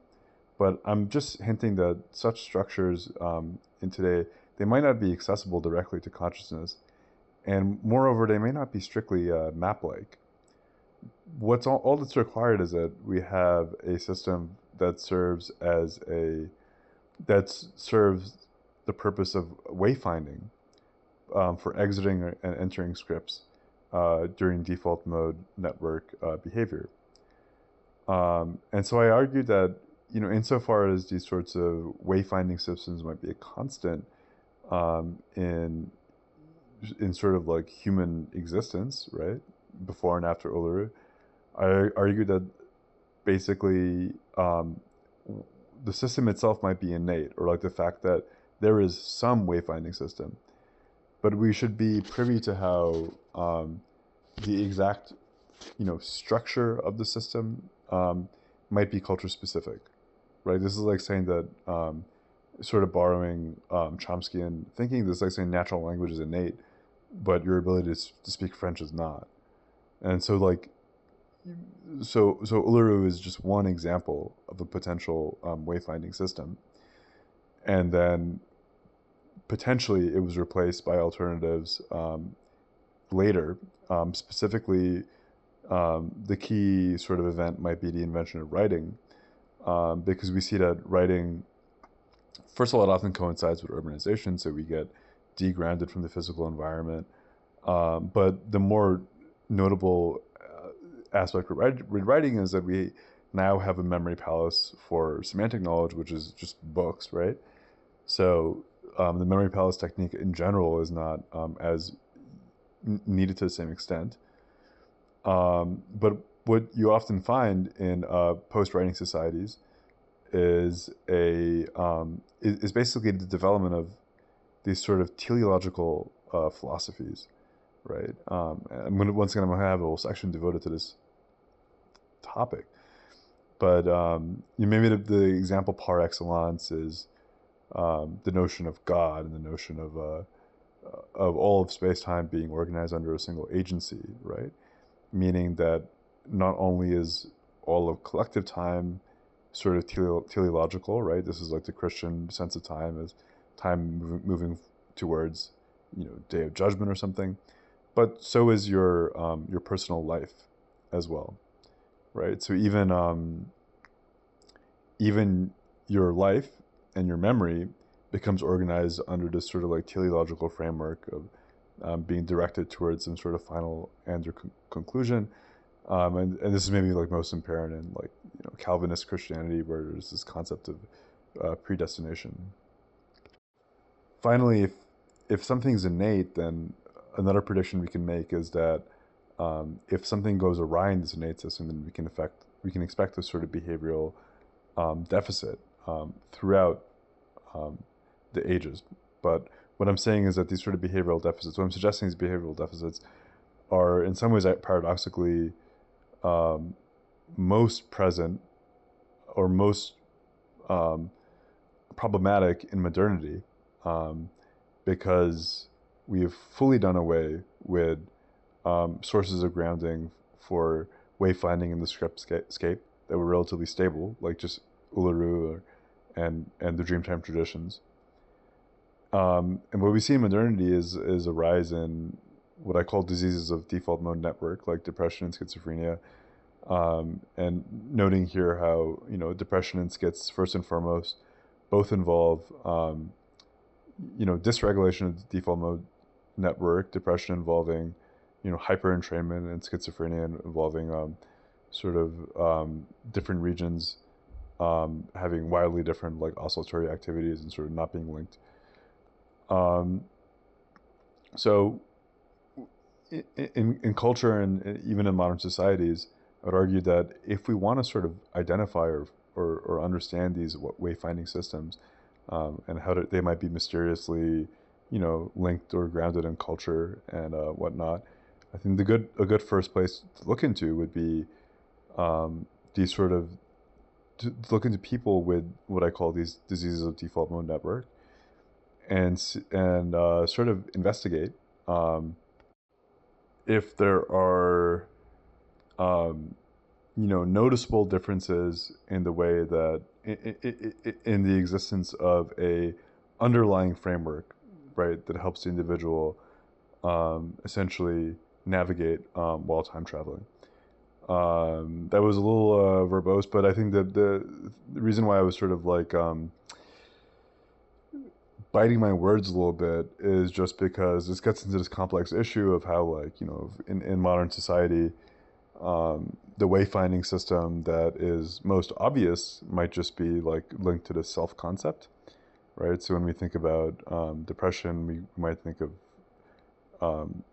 stasis, specifically as it relates to your autobiographical life narrative and your sense of a life trajectory and whatnot. And there is a risk here where we might think of these basically these particular wayfinding systems as somehow being natural or like the innate form. But I think it's nuanced, right? Because having, organizing your time travel based on this notion of a self-oriented timeline need not be the only way to ground time travel, and in some ways it might be an inherently less stable or like less fulfilling system than the kinds that were developed by our ancestors. But anyways, that's just a really interesting tangent. So I think what I'll do is I'll spend the last part of this video, or maybe relegate to a separate video, this question of what stabilizes time travel after mythological structures like Uluru. And I think that I could easily sort of build a house of cards by being too confident as to what those sources are. After all, the proposal that I'm giving in this video regarding what might have stabilized time travel, maybe instantiated episodic memory in the proverbial dawn of humanity, that's already speculative. So it gets extra speculative when I'm like, okay, after writing, maybe we had these sort of like teleological systems. So please don't interpret these arguments as some sort of cohesive theory. It's more like clues. And once again, it gets extra speculative when I think about the story of, post-writing, and especially when we enter modernity and whatnot. At the same time, it's a discussion that has to be had because when past psychiatrists and, psychologists look into episodic memory, specifically relationships between episodic memory and psychiatric conditions like depression, like non-specific memory in depression. These results and diagnoses usually occur in the context of modern/Western patients, participants. And what that means is that if there is, let's say, a kind of wayfinding system that exists, at least in this context of modern/Western culture, a wayfinding system that maybe, is a long cultural descendant of the physically instantiated systems like Uluru, well then our clinical results and psychological results might be contextually dependent on those systems, right? So our results and diagnoses become a bit context specific to the West. So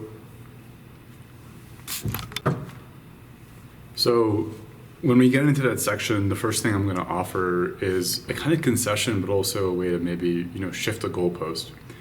So when I think about the song lines in, once again, keep on mentioning it, the Aboriginal Dreamtime stories surrounding Uluru and literally surrounding Uluru, like in a very physical way, one gets the impression that this is a very neat, symmetric way of mapping scripts along a 2D reference frame. That 2D reference frame, once again, is allocentric space. It's just maybe the sort of bird's eye view representation of Uluru itself. This is a very sort of neat system because we can see how trajectory, like in training systems, be it physical movement from point A to point B, or I will argue later, mentalization and song, these are also trajectory-like systems. We can see sort of live how the 2D reference frame is being entrained or instantiated from these trajectory-like activities, such that the reference frame can be transported offline, and such that the Dreamtime traveler is then able to sort of, in an offline manner, right? Like when distant from the site, Uluru is able to sort of transport themselves into a given script. So this is just, it might be too high of a bar to expect something so neat as a 2D reference frame for organizing scripts, especially once writing is developed and culture becomes, I think, less integrated, more inchoate. We see, class divisions, specializations between people and whatnot.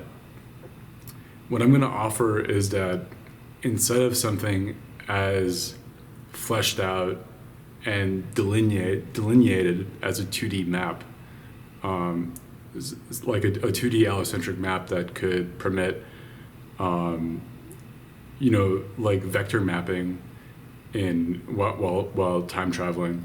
Maybe that's too high of a bar, and what we should instead be focusing on is just the simpler act of getting efficiently from script 1 to script 2, while default mode network is engaged, while the organism/human is not, online engaged in any specific activity. How do we just go perform a kind of efficient wayfinding such that we're not stuck in a script? And this sort of shifting of the goalpost, I think, allows us to take a second look at the sort of teleological narratives that I mentioned earlier. And I think we should pause on, the fact that all these philosophies/narratives, what unites them all in the axial age is the emphasis on a goal. And when we get into the rat navigation paper, I mean, when I say goal, you should instantly think trajectory, movement, maybe some way of initiating a sort of theta-rhythm via a simulated movement in a collective temporality or a personal temporality, or maybe a temporality in which the collective and the personal sort of resonate with each other.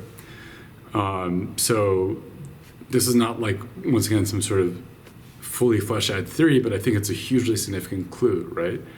That once we lose, it might be the case that once we lose grounding through the act of physical entrainment of anchoring collective scripts into physical space, then we seem to develop these higher level philosophies which both, like an allocentric framework, can organize separate scripts, right? Like we think about monotheism in the Bible and how many scripts exist in the Bible. But also what we see is via the representation of a goal, we have some sense of embodied movement contained in these philosophies. And so how this all pans out is something that, of course, is extremely tricky, and I think it's more just like a delicious food for thought than something that presents itself as some answer to basically the overarching question of what it means to be a human. When we get into this section, there's going to be one philosophy that I focus on the most. That's not because it's more important, but I think there are reasons for focusing on it more than the others, and that's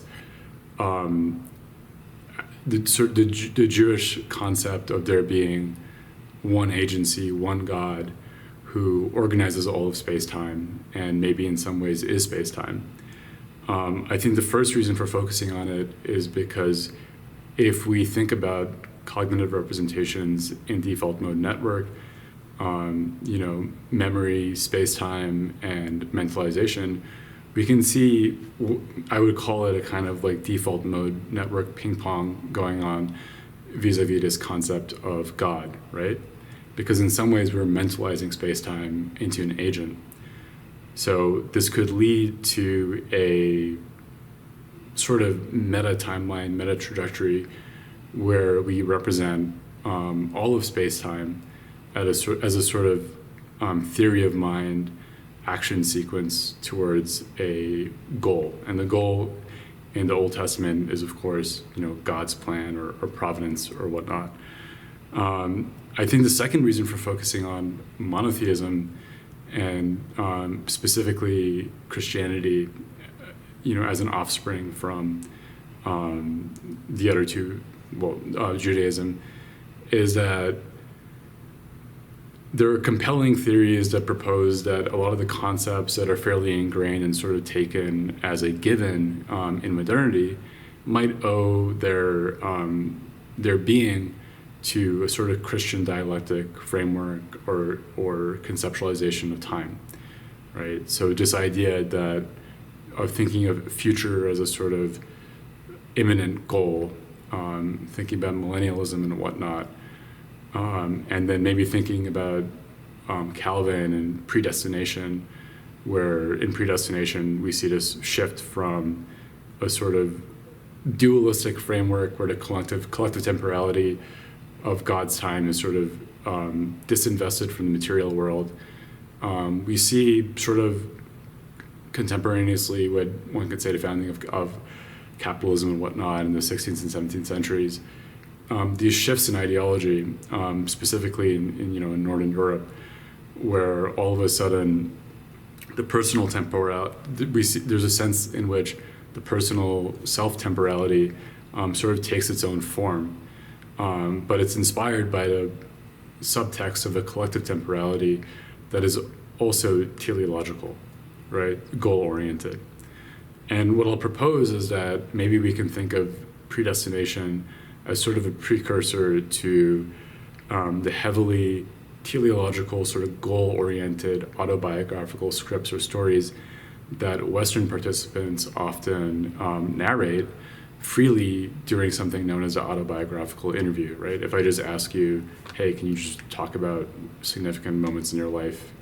And I provide, in this case, the experimenter would provide no instruction to sort of narrativize, but we see at least Western participants sort of spontaneously constructing narratives that bear mysterious properties of telos, sorry, it's a hard word to pronounce, insofar as the future is ever represented as a goal that is ideally attainable but not yet quite attained, right? So that bears the hallmark of a Christian teleology.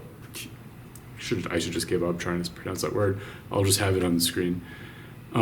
So where this all leads to is that we have some evidence, I'll put some papers on the screen, that the sort of narrativization of one's life is reversely correlated with depression, or it's like a positive indicator of mental health, of psychological well-being, And there's sort of straightforward ways for thinking about why that might be the case. And those ways sort of harken back to this notion of reference frames, wayfinding, wayfinding between scripts that in the first place instantiate episodic memory / time travel.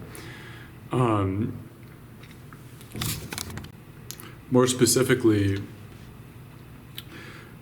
the representation or premonition of there being a sort of telos or goal to one's life implicates a narrative scaffold for past events. And such a narrative scaffold could facilitate the retrieval and sort of cohesive, organized representation of different significant autobiographical events in one's life. The reason why bringing Uluru and devices like it back, let's say, into the context of autobiographical life schema is because they remind us that this particular system for scaffolding episodic memory, the autobiographical life script, while it might work fine, and I'm not saying that we shouldn't represent our lives as stories, I only mean to point out how that could be just one circumstantial context / culture specific way of scaffolding episodic memory. And so there's an important lesson to be learned here, potential lesson, which would be very significant for psychologists studying autobiographical life schema, and especially psychiatrists studying the relationship between such schema, episodic memory, and disorders like depression, which is that we need to make sure that our results and diagnoses are once again not so culture specific. There's no reason to suppose that organizing episodic memory with one structure, like an autobiographical life narrative, is inherently superior over another structure / system. Once again, maybe one that's instantiated by more, online grounding via mentalization, via being around people, singing with people, and via connection with natural environments. Okay, and finally at this juncture, we're going to transition to talking in a more systematic way about rat navigation and the grounding problem in memory as articulated by Bujaki. I'm going to do my best to present his argument, and I will inevitably maybe butcher some aspects of it, but I think I have a gist of the overarching argument. I think there's one interesting connection we can just make briefly between thinking about grounding systems, cultural reference frames and waypoints for organizing scripts and stabilizing mental time travel, and the specific framework proposed by Bujaki, more in the context of neuroscience than at like this meta-cultural level. But I think there's a connection that is hopefully compelling, and it's the idea that firstly, when we think about one's cohesive embodiment in scripts and episodic memory, this sort of navigation / grounding, it need not be all or nothing, right? It's possible for an organism, well, I guess in this case just a human, I don't think any other organisms can mentally time travel like we can. It's theoretically possible for a human being to maybe be adequately but not perfectly grounded. That could mean something like the organism is fine when default mode network is switched off because the human being is engaged in some sort of task. But maybe when default mode network switches on during a ruminative period, then the human being experiences chaotic script transitions or perseveration in a specific script or specific negative future scenario, and we would call that today rumination. The reason why I think you can relate this to issues of grounding in a minimal sense, and specifically Bujaki's whole outside in inside-out framework is that aside from motor movement, I think that we can also think potentially of arousal as an inside-out signal. And arousal becomes profoundly significant when we think about mental health and modernity. And the reason for that is because, and this is sort of like I'm integrating multiple hypotheses here, so this is not like me speaking authoritatively as a dispenser of objectively true information, but I think a compelling hypothesis is the sort of reward prediction error theory of emotion, the sort of Bayesian theory of emotion, which proposes that a physiological correlate of prediction error is arousal, and that resonates with this overarching Bayesian brain hypothesis, which supposes that the main function of the brain of its neural ensembles is to create cohesive representations via prediction error reduction, right? So, and so within this framework, the instantiation of arousal could then initiate a behavioral response. And this theory integrates well with earlier attribution theories of emotion, like Singer-Schachter and whatnot. If anything, you can think of the RPE theory of emotion as an extension of the Singer-Schachter theory. It's just that we're bringing prediction error and Bayesian computation into the mix. So the overarching idea with any attribution theory of emotion is that emotion results from a cognitive attribution of physiological arousal. So a classic example is that you're hiking and you see a bear, and then first and foremost you experience bodily arousal, like your heartbeat increases, and then your, let's say, higher layers of cortex that are involved in decision making and interpretation, those get turned on to interpret the physiological signal. And this attribution occurs, it requires cognition, but maybe not so much at a deliberative level, more in an automatic way. You will attribute the arousal to the site of the bear, and then you can initiate a physical response like running away. Thinking about prediction error, we can have maybe this scenario where you are walking in your basement at night and the lights are off and you start bumping into objects because essentially the representation of space in your mind is the representation of the objects in space, i.e. the basement, the parameters of the basement and whatnot, is that representation is unstable in this scenario. And that will instantiate an arousal signal, and that arousal signal in the context of just walking around in your basement can lead to this transient feeling of anxiety, of just being not feeling great in a nutshell. And in the context of just walking around your basement, that anxiety is behaviorally adaptive because it's basically a behavioral orientation signal to reduce prediction error, to increase sensory evidence, and the solution is easy. If you have electricity, you just flip on the lights, reduce prediction error, and then arousal also subsides, anxiety subsides as a consequence. But the reason I'm going on this little tangent is because we can think about these sort of wayfinding systems in culture as maybe being responsible for reducing prediction error as one mentally time travels between scripts during default mode activity, not just between scripts involving the self, but also maybe perspective taking into other people's scripts or scripts involving other people, as is done with Dreamtime travelers in Uluru, and as maybe is even done these days when you think about characters from your favorite sitcom and whatnot.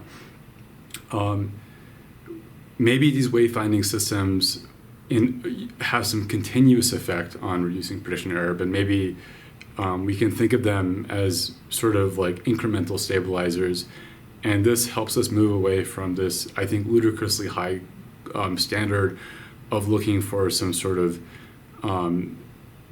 coordinate 2D reference frame for organizing time travel, like the coordinate reference frame of Uluru or any other such mythological landscape that might be too high of a bar.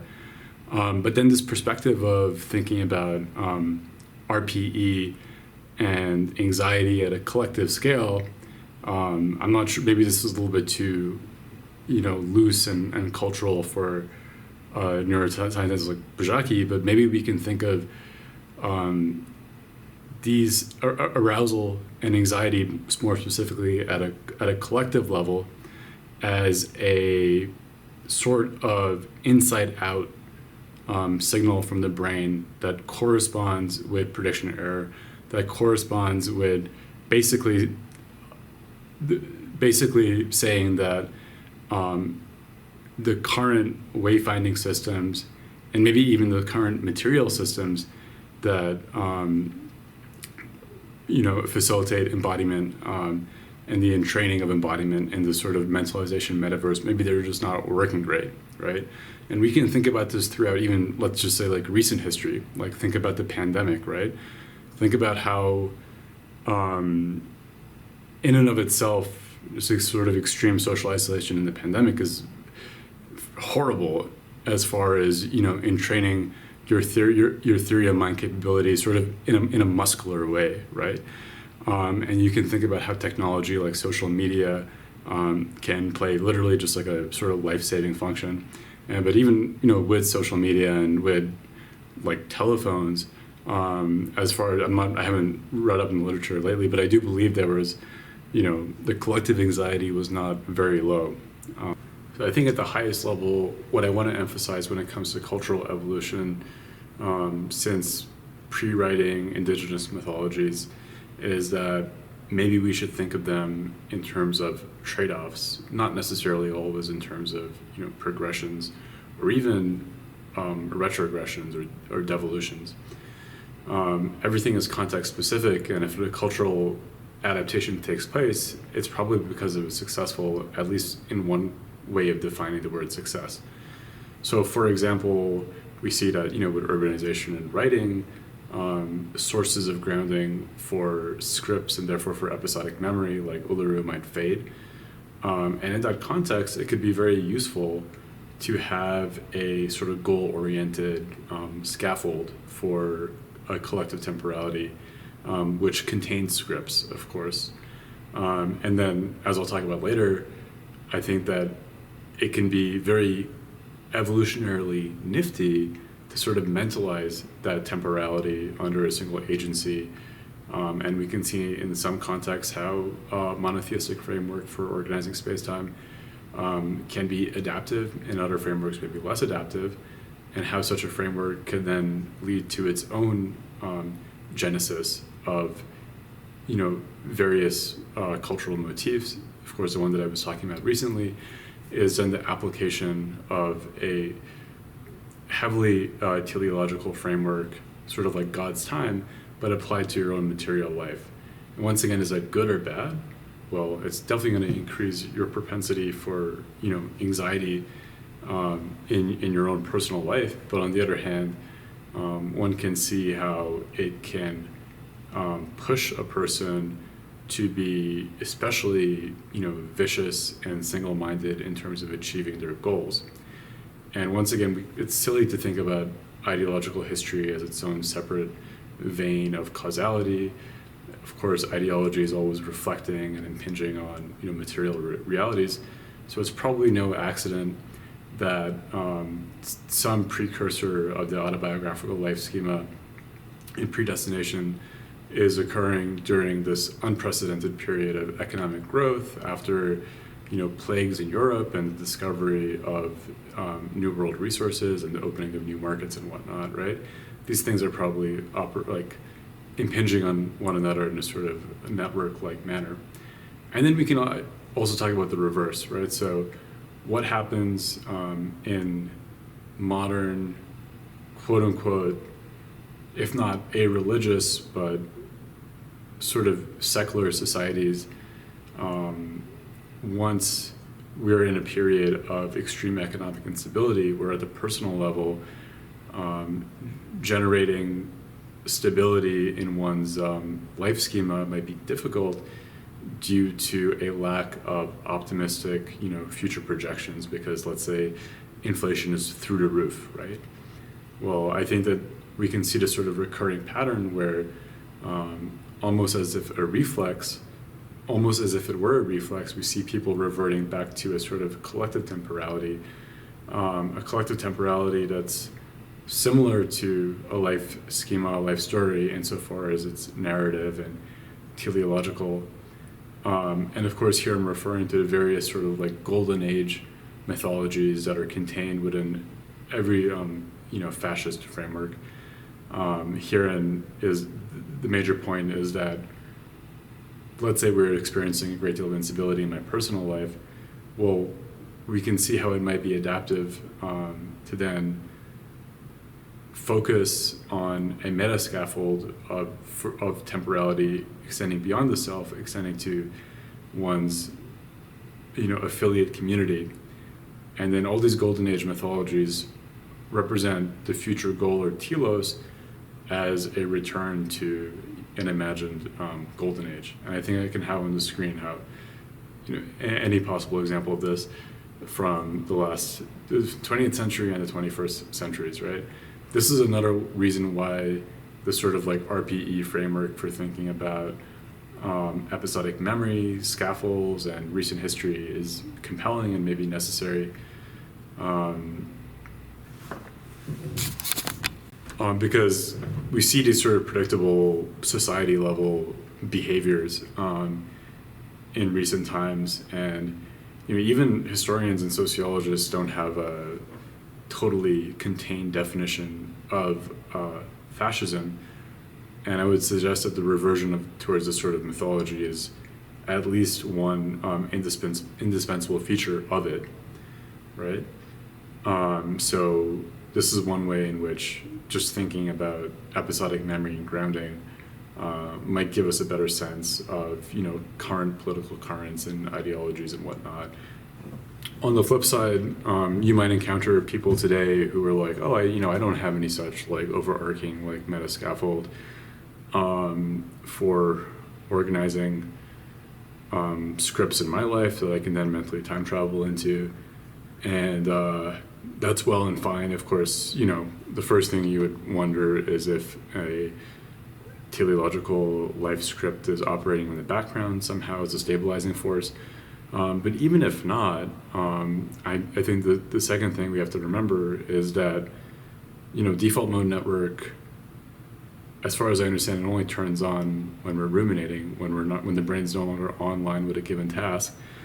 And think about what technology has done in this day and age, where due to my smartphone and due to Instagram, I basically never have to go offline in some sense. I'm always one Insta reel away from just stabilizing myself in a continuous stream of content where the people, the scenarios, and the trajectories are given to me.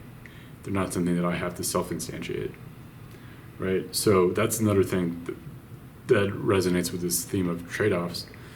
Right, so it's well and fine to be like, oh, I'm not religious, I'm not ideological, I don't have any such overarching framework. I personally don't think I do either, but I'm also humble enough to realize that I am, due to not being a monk or an extreme ascetic, I am attached to technology, and I think it's arrogant for me to suppose that my mind would not, take an absurd and necessary leap of faith towards such a higher level framework, were I not contextually bound to, this material context of always being 1 foot away from my smartphone. So maybe it's all about trade-offs, and that's also just harkening back to the initial trade-off, going from systems like Uluru to writing. One source of inspiration is of Vervaeke, who talks about the rise of teleological narratives during the axial age, and how maybe today we're living in this sort of like continuous cosmos of like meaninglessness because we're not grounded to a particular